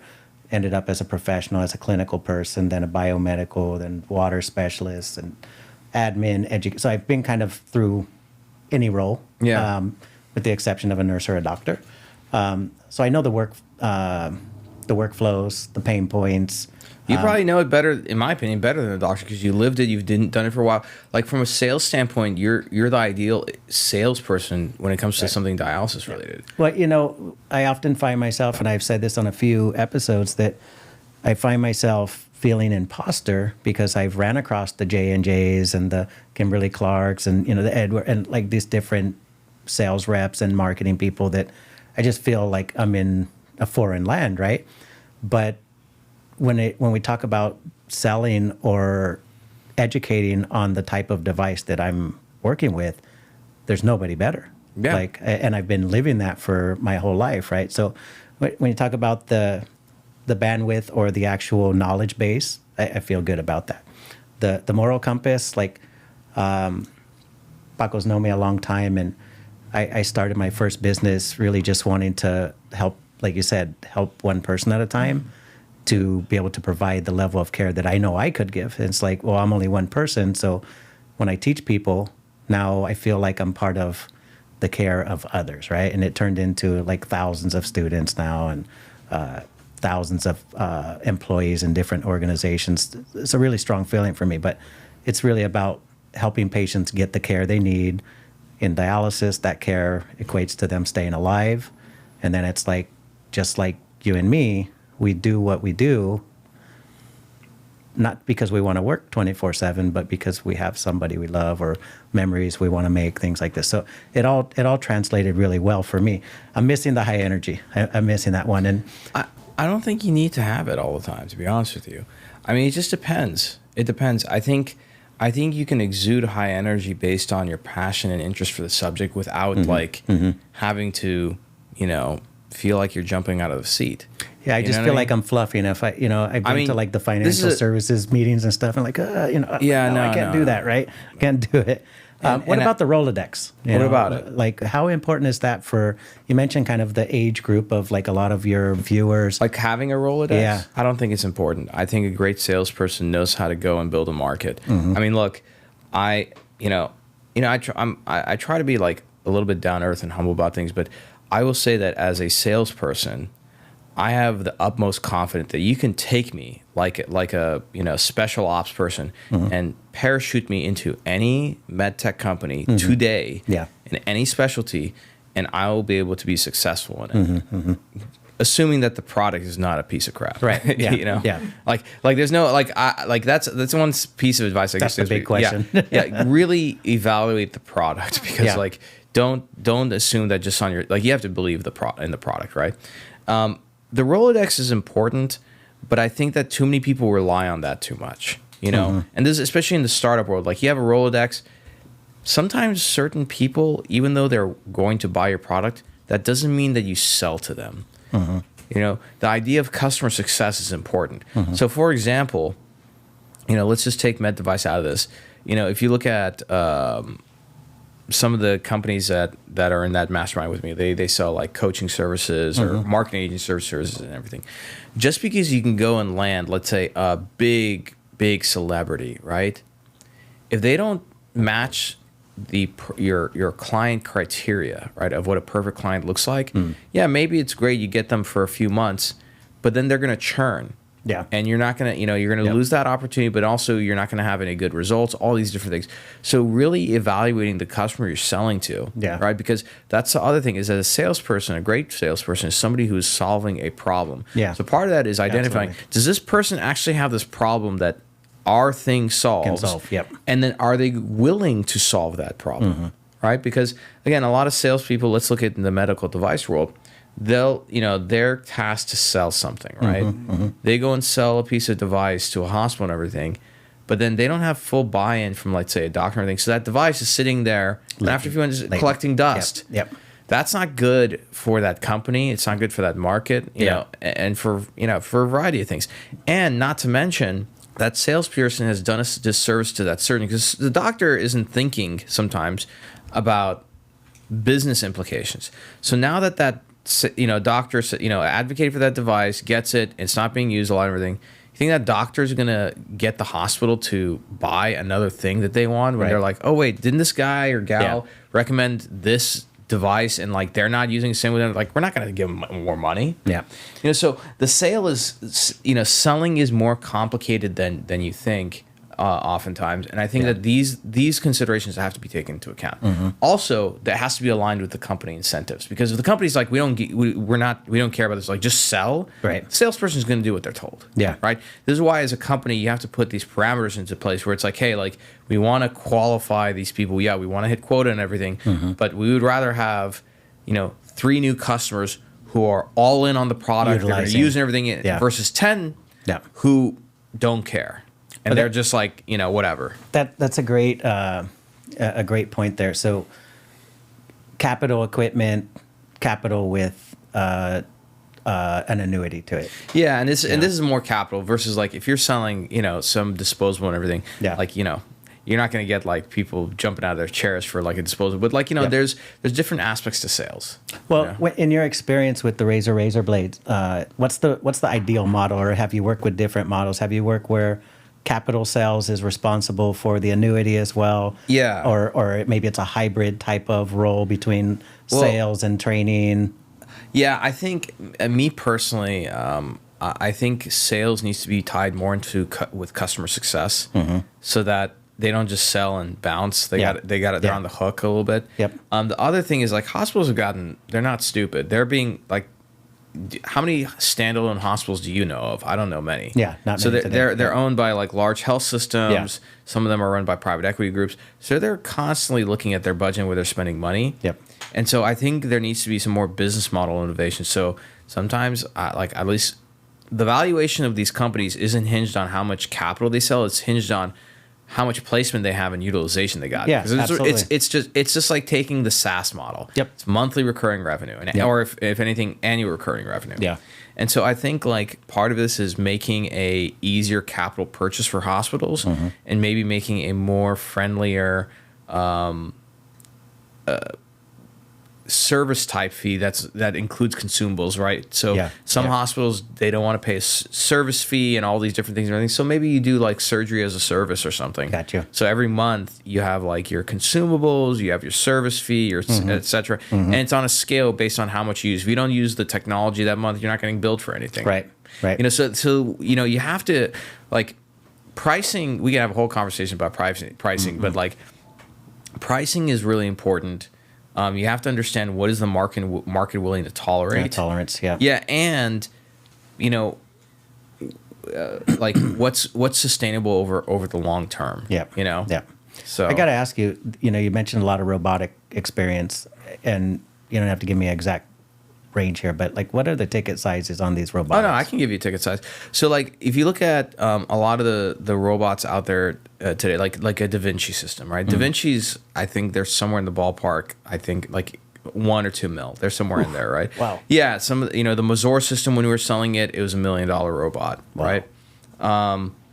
And then, you know, that's not including the like a real estate agent, huh? So yeah. It's, you know, so this stuff isn't cheap, you know. But there are other smaller robotic systems that, you know, they'll go for like 200,000 to 300,000, 400,000. It just depends. Wow. It just depends. Incredible. And I think again, this is where like you have to figure out like from your business model, like what's going to be most important for your business from a valuation standpoint, and then what's going to be important in terms of revenue. Like me personally, if I was running a device company these days, I would be a lot more interested in like having a lower ticket piece of capital equipment to get in and secure a contract and then have recurring revenue coming in. Right. You know what I mean? Through annuity. Yeah, exactly. Yeah. Exactly. Yeah. So let's talk about these. You know, you mentioned surgeons. So I guess you have a lot of OR surgery, robotics, but let's just, you know, partners, clients, new device, maybe a clinical trial device, maybe have some hiccups. Any experiences with that? And then having, you know, people ticked off, and that happens all the time. That's part of being in a medtech startup is like that's going to happen. Yep. Which is why I mentioned earlier, it's very important to figure out who your early adopters are and who you should sell to early on. Because there are some people who are more mainstream customers. They want a product that works well, is not going to have any hiccups and everything. Good point. Those are terrible people to have early. There's some people who are early adopters. They're like, hey, like your baby's ugly. It's okay, but I'll work with you, and you know, so that's super important. Well, let's go to the worst case scenario. You get into a relationship with somebody that expects, you know, 100%. Maybe they didn't represent that up front, but now you're in, and you know, I don't know, a button's not the right color, or the font size is not the right size, whatever it is. They've got a major complaint. They're ticked off about it. I've seen some advice from you on this, but like, how do you deal with these folks? Because I thought it was just such common sense, but you really gave granular detail to this. Yeah. So it depends on the scenario, but like in the case that you saw on Instagram, like my thing is like when you have an angry customer, depending on the situation, but like most of the time, if they're angry, you should not be backpedaling. You should find a way to get more angry about the situation than them, so that you validate their feelings. You know, that's the first thing, right? By the way, you helped my marriage too with that one. Oh, seriously? Oh, yeah, no, it works. Yeah, it works. Yeah. Because if anything, when somebody's angry, the first thing you want to do is feel validated. Yeah. The more that somebody tries to calm them down, it's like, no, they just get more angry. So the best thing is just to get more angry than them about it, right? And you know, probably, you know, like I like perfect example of this is like I heard this story. This guy's running like a tailor, like a clothing store. This lady comes in and she's pissed. She's like, you know, this button came off. So the owner heard about it. He came out. He's like, Miss Smith, I'm so sorry. Who sold you this coat? Whoever that is, we're going to fire them. This is unacceptable. And she's like, oh, well, you don't know. He's like, no, this is unacceptable. And the guy was like livid. He's like, I'm going to get to the bottom of this and I'm going to figure it out. He's like, you know, I'm going to figure out who that is and they're going to get fired. He's like, but do you have your coat on you? And she's like, yeah. She's like, please give me 5 minutes. Let me go fix this. Goes to the back, fix it, comes out, and she's so happy and everything was fine. She said, don't fire him, probably. Yeah, because it's validated. So I think that's it. But in the case of like, let's say you sell some surgical equipment and you have some big issues that happen. Hospitals pissed, surgeons pissed and everything. you know, you have to have a pretty, it's just like in life, in a marriage or any relationship, you have to have a very open discussion and say, hey, like, look, we messed up. We're not trying to sugarcoat that or anything. We royally messed up. What was done was wrong. We're going to try and fix it, right? How do we do that? Like, you know, it's just having open conversation and communication. I don't think I don't feel that there's any difference in business communication negotiation compared to, let's say, you know, having that same communication with your spouse or friend or anything, right? Yep. When something like you're hanging out with your boys, your buddy screws up. What do you want your buddy to do? To just own up to him and be like, hey, man, that I messed up big time. This is what I did wrong. This is, you know, at the time, this is what I was thinking. But you know what? I was wrong. How do I make this up for you? You know, like, that's what you want. That's what anybody wants. So I watched that, and about a week later, I was working with a CRM account executive, and there were, you know, the CRM was the single source of truth, right? And supposed to be the solve-all for the business that I plugged it in. It never is. Oh, no. You know, integration specialist, and 6 months down the line. You want to tell me which CRM it is? It's Salesforce. Oh, Salesforce? Okay. Yeah, it was Salesforce. So everybody buys Salesforce expecting it to do something, and then they realize, gosh. It doesn't, and we got to hire like an admin. Like that's why they have the biggest building in San Francisco. Yes, we got the integration specialist. We're working, and it's like, well, you got to buy this, and you know, add on. So I called him. I was like, you know, I got to tell you, I'm pissed. You know, this is not the way that you all represented it to me. It's a big price tag already, and now I'm having to add, you know, features through other softwares. So it's like, I'm getting to the point where, you know, I know I've got a contract with y'all, but you might have to sue me because I'm just like, this is not, it's like, oh, you know, I would be even madder than you. And he really, just like what you say, he owned it. He was like, you know, you're supposed to be further along on this. You know, I'm going to start working with the integration specialist, and I'm going to get a ticket started, and you're going to have an answer by this day. And I'm surprised you're so calm.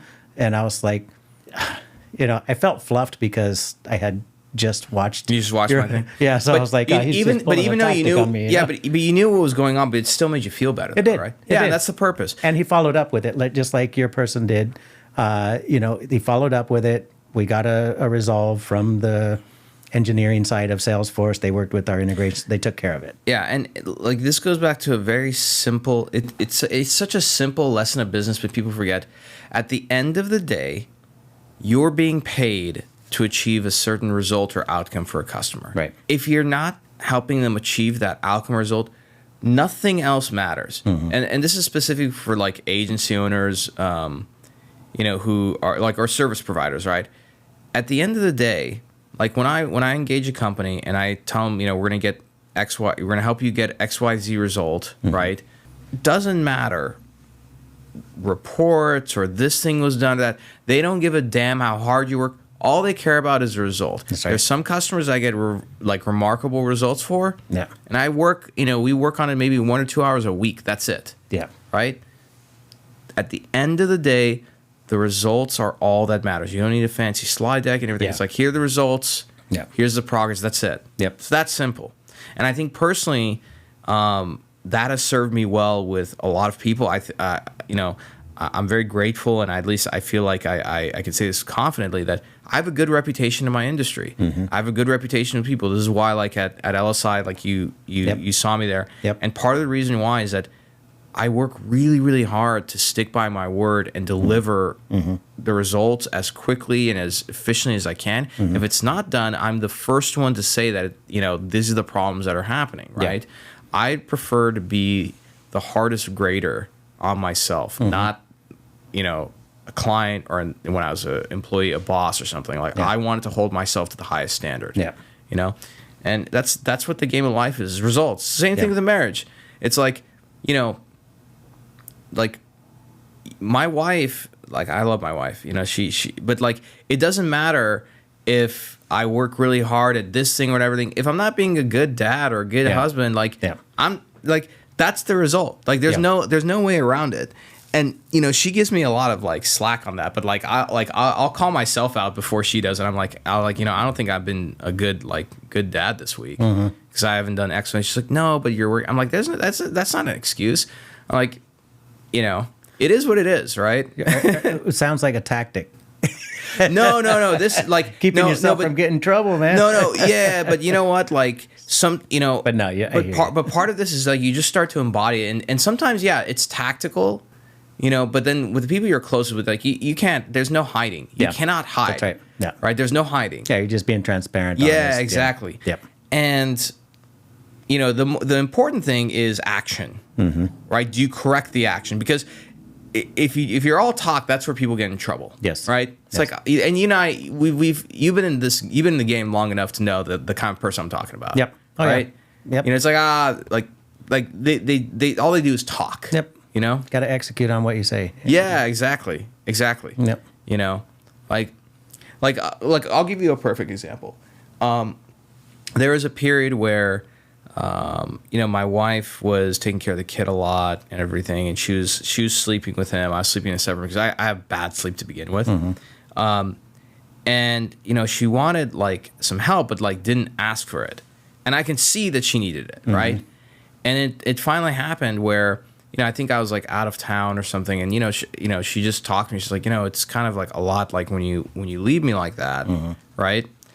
And so she told me this, and I call myself. I'm like, you're absolutely right. Like I think I may have taken it for granted and was taking advantage of the fact that you were saying you'll take care of the kid and everything, and granted I had my own stress and everything, but there's no excuse for that.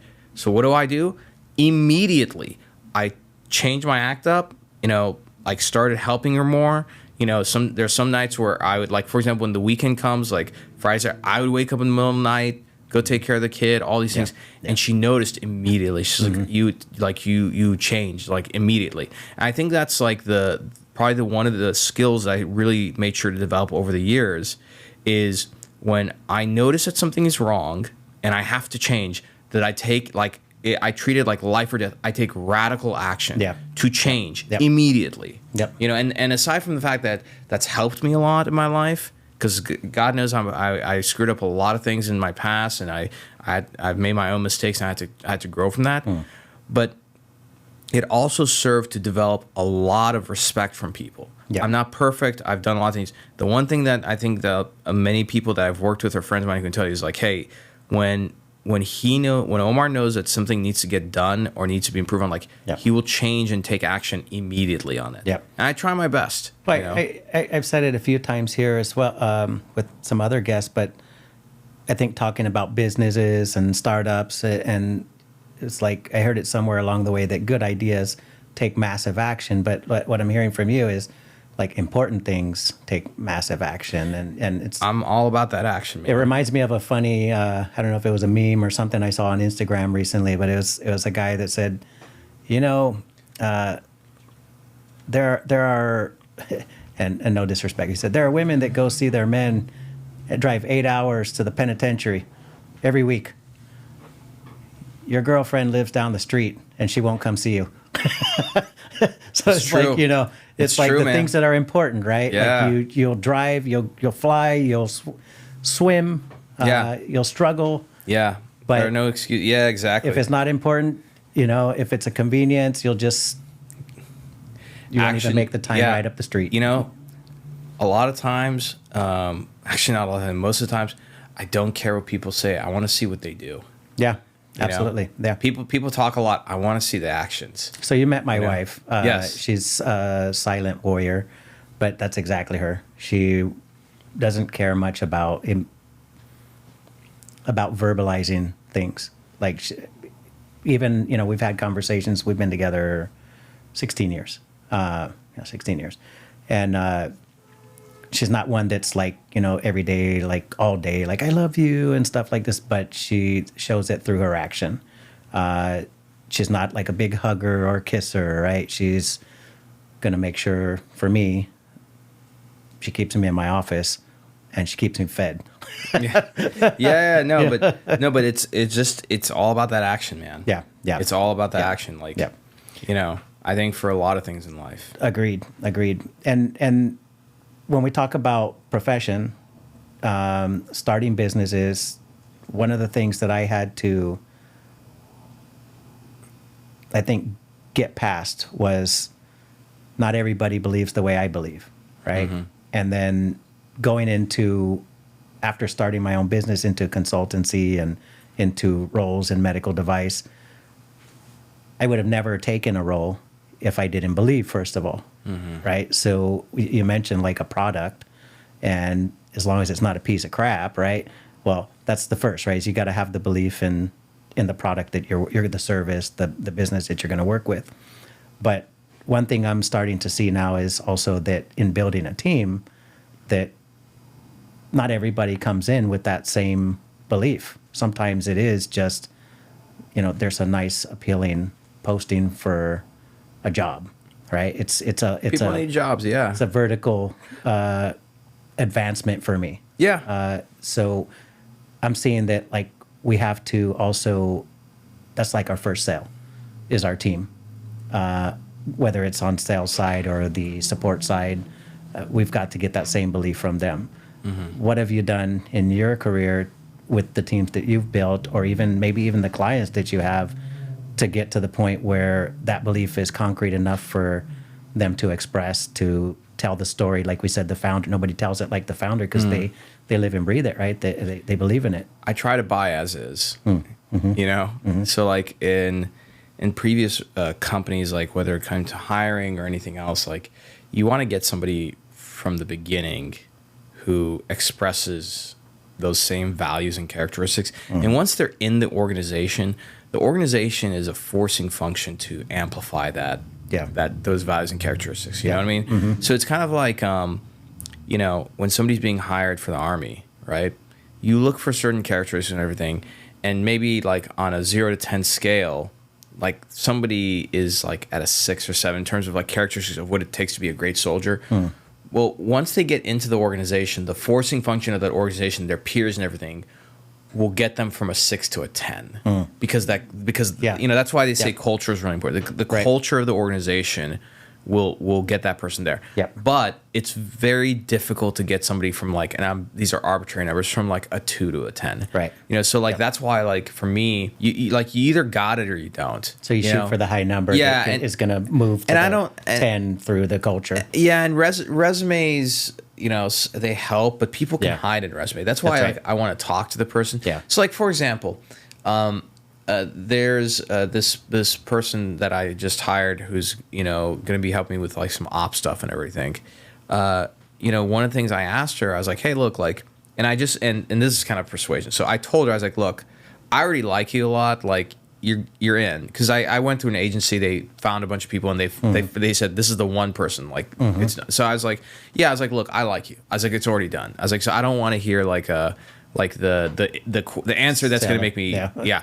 I was like, what's the example of a project that you worked on, a passion project, just something you were really interested in that you spent an like numerous amount of hours on? Like you didn't even go up and go to the bathroom. You didn't go, like I'm looking for like, what was something that you were obsessed over, right? And she told me, and it was a really good story, and I liked it, right? Because I want people like that. I don't need that person to work like that on my business. You know why? She's not the business owner. So there's no reason for her to ever work as hard as I do. Right? Unless I'm going to pay her that amount of cash and equity. Focus on what. Yeah, this is the other dumb thing that I think startup founders, they do, is that they expect everybody to work as hard as them. Well, you want people to work as hard as you. Give them the money and the equity, and then they'll work that hard. If not, you can't expect. But you can. What you can do is put people in a position to really appreciate what they do for work, take pride in it, and then make sure that their output is something that they're proud of. Right. And I think that on the persuasive side, if you want to get the best out of an employee, you can be hard on them, but tell them who you want to be. Like, you can be hard on them and be like, look, you kind of messed up here. You should have done this and everything. And I know you can't do that because, like, I see a lot of potential in you. I know you're really talented and everything. Like, this is not reflective of your work. This is, like, not you. Right. It's a challenge. And so, because it's easy. It's easy to be hard. It's easy to be hard on people and beat down on them and everything and crack the whip. Sometimes you got to do that, by the way.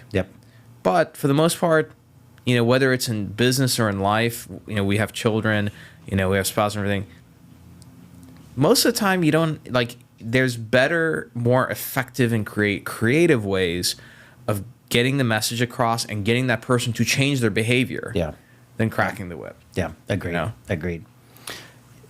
we're coming up on a lengthy podcast here. I'll close with a final thought. Yeah, That's sure. okay with you? Yeah, absolutely. And really, it's a question for final thought. Yeah, totally. So, I like to talk to guests at the end of the episode. What can you share? What are the gems, right? And we talked about your son, right? And one day maybe speaking at LSI, maybe bringing a tech to LSI, right? That'd be a trip, man. I mean, it would, right? And I've had the same sort of thoughts of my children. I have 4. One day one of them will be as passionate about dialysis for some reason. Like I'm so passionate about it. Like I live and breathe it. One is starting to cling on, right? But nobody's really dove head first yet. Mm-hmm. I talked to a guest last week and I said, it's a tattoo artist actually. Yeah, I saw that one. What if your child wanted to get, full back done up, right? So I'll kind of leave it at 2-part is, what's that vision and what if it doesn't go your way? Mm-hmm. And then second, what would you say to your son now? Because you mentioned your father and you didn't go the route that was like designed maybe. Mm-hmm. What would you say to your son today as far as like, this is your world, like you get to find your place, right? Like what's your best advice for your son, for my daughter, what's same thing. What's your advice to them on finding their place in the world, whether it's leveraging what we have built already, or it's building their own, like my son did something completely different, right? Koi ponds and streams, right? Yeah. What's your best advice for young people, or those who are trying to make a change and do find their place in the world, maybe not so young? I told you brevity's not my thing, so I know it's a long podcast. Okay. So final thought, but it won't be a short answer. So you asked a couple of questions. So the first part is like, what if it doesn't go as designed and everything? I don't have anything designed. I think at least from my look, you're way more experienced than me. You have 4 kids. Like I have a toddler, but just from what I've seen from other parents, of course, a lot of the stuff that I've read and things I've reflected on is that being a parent is like, I think very much like being a coach. Like all you can do is just coach your children to the best of your abilities, instill them with the right values and filters and views of the world. And then at that point, it's out of your hands. That's right. Like there's only so much you can do, right? It's sooner than later too, man. Like all of a sudden it goes fast. They're little people, not just your kid anymore, right? Yeah, exactly. So, I talk about this with my wife all the time, like, because my son is very strong-minded, very curious and sharp and tough, And so we always talk about like, what do you think he's going to be and everything. I would be lying if I said, oh, I don't care what my son's going to be and everything. I do care. But what I care most about is that I don't care, if he's going to be like an entrepreneur or something, like, yeah, I would love that. Yeah. I would love that. But if he wanted to be, an engineer, right? Or an artist or, a cook, whatever. I don't care what it is. What I demand, the one thing I demand is that you commit to it and you be the absolute best. Like you commit to this craft. Like you lose yourself in it, right? And you pursue excellence, Like you don't dilly-dally or screw around. That's the thing that I absolutely demand. And the way that I get there is just through not just teaching, but forcing. Some people have a problem when I say, I'm going to force my kid to do things. And the reason why is that, like, I'm going to force my kid to eat healthy. I'm going to force my kid to exercise. I'm going to force my kid to have manners. I'm going to force my kid to all these. Because if I don't, the path of least resistance is that my kid's going to eat candy whenever they want. They're going to watch TV. They're going to do all these things and everything. So I don't believe in this nonsense today that we see, about like sort of hands-off parenting. That's nonsense. Yeah. You have to instill. That would these be things. 4-hour podcast. That's another podcast. 4-hour one. episode. Yeah, exactly. That's another podcast. I agree to that. That's another podcast episode. So that's how I feel about my children. Now, to answer the second part, and actually maybe I'm doing a good job being brief on this, which is good. my advice, you said, to like young people, it's the same thing which is, if you're going to do something, pursue it like like don't take anything in life for granted. Like if you're given a job as a junior sales associate and all your job is to sit on your butt and smile and down and everything, get so good at that you're undeniable, right? Yeah. So for example, when I was, and like this is a random example, when I started out in my career, I was in medical sales, I studied a lot, I did all these things and everything, and finally I was given the opportunity to be a U.S. marketing manager. So the first thing I was given, there's two things, which one of them I hated, which is one was conferences, so doing the booths and everything, right? That's one.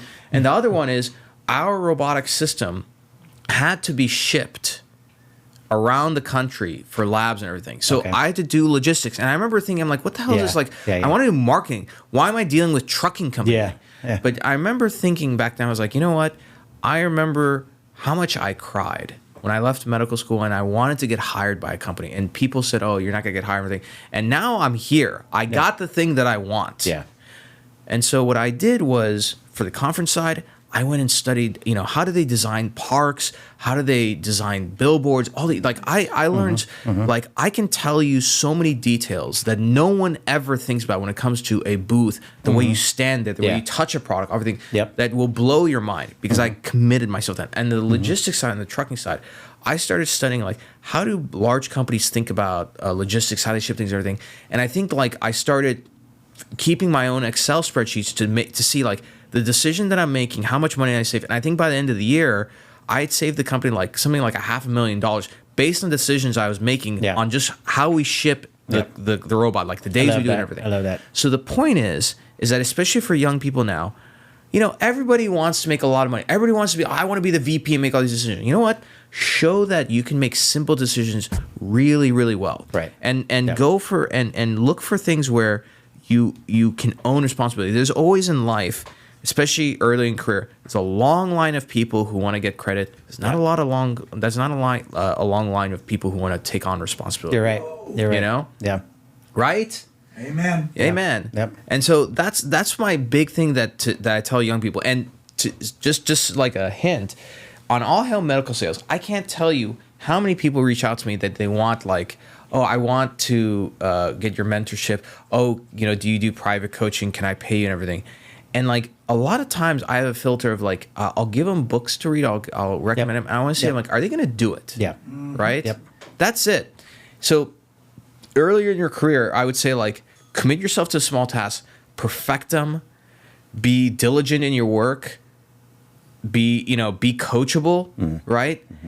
And I think the biggest thing, like, it's really a skill, but it's so simple. When you say you're going to do something, do it. Yeah. Like, come hell or high water. Yeah. Do it. Be the person that delivers. Yeah. Yep. I think, like, simple things like that, that kind of opens up the world to you, right? And a lot of times just like patience, Yep. I don't know. Yep. I mean, look, man, I have like I can't give advice at all. I have ideas, and these are sort of my ideas because I'm still figuring it out myself. Well, I gotta tell you. So I think you've said it a couple of times that, maybe I'm older than you, but I don't know that I've been around more. I've been in certain areas like healthcare, right? I have a master's in healthcare administration and education, right? When you talk about emotion and persuasion, that's not something that I've studied. So my immediate response to like a problem is like plan of correction, or what's the deficiency? What's the plan of correction? That's kind of my mentation, right? And hearing that there's, actual people skills, that it's not natural. All of it, some of it is actually, you have to study, the psyche, right? Yeah. None of the stuff that I do is natural. I Right. mean, you have to. It takes practice. It takes time. Yep. Yep. And curiosity. I think when you're aggressive, when you're intellectually curious. Yes. Right. Yep. I think that it takes you a long way. So, as a rebut, I love what you said. I think that you're on point with that advice to young people and the way that you think about your child as well. But what I heard in the forcing is, I think, an indirect force to doing what you're passionate about as well. And when you say be the best at it, like, why would I want to be the best? Right? Well, okay, I don't know if money is enough motivation for most people to be the best. to look at the small No, things. I don't think it's enough. So I feel like, you're guiding him in the right way, and that whatever he does, like, he's not going to do something that doesn't mean something to him. Yeah, and can I comment real quick on that? You want to know the worst advice I hear being thrown out all the time, and even like especially like billionaires who get on like stage, they're like, it's like, pursue what you're passionate about. Man, I'm passionate about playing golf. Like, I'm not gonna be the PGA Tour, and so at the end of the day, there's no avoiding, because I think that especially the younger generation. I'm a millennial, so like my generation, the generation below, there's this obsession with passion and everything. At the end of the day, like, work is work. That's right. Making money is hard. Yeah. Right. Most of the stuff that I do on a daily basis isn't glamorous work. Right. Yeah. But what I would say is, like, find things that you're interested in and that you're highly skilled for, and get really good at it.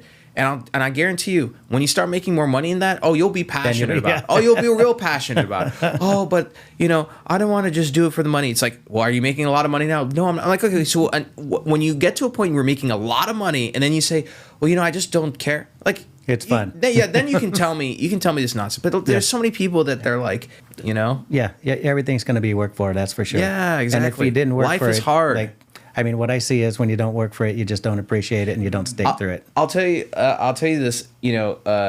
Warren Buffett's business partner, Charlie Munger, is like a surrogate grandfather to me, and he passed away.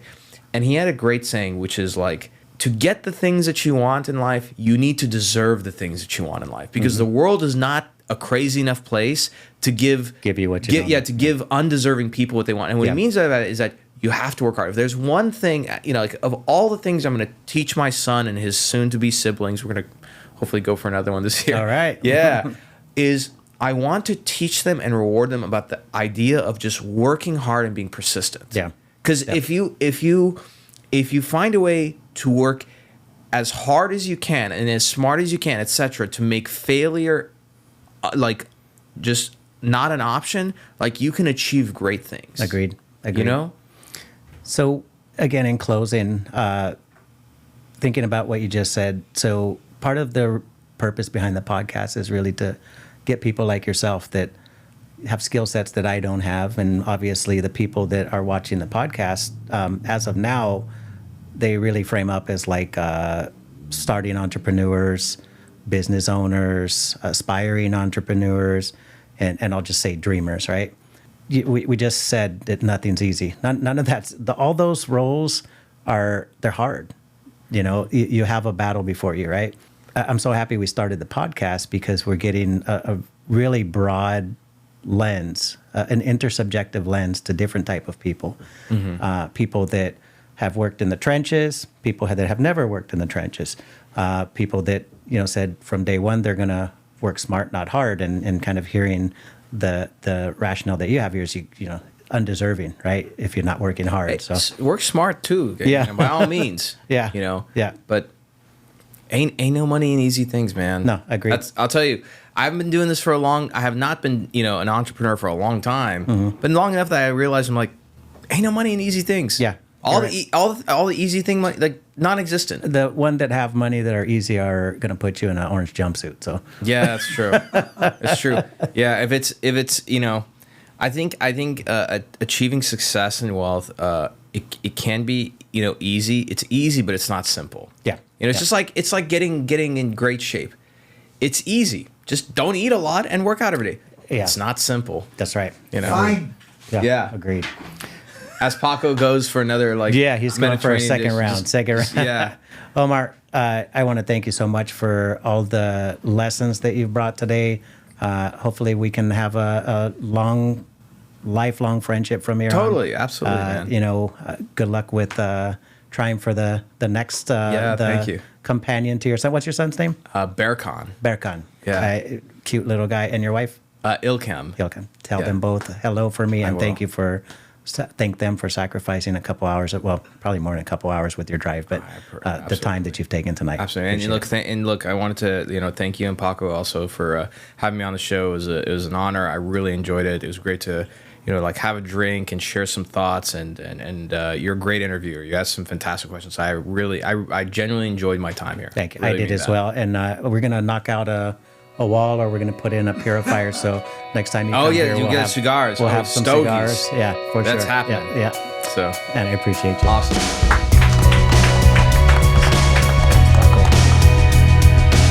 This episode has been brought to you by Dialysis Education Services.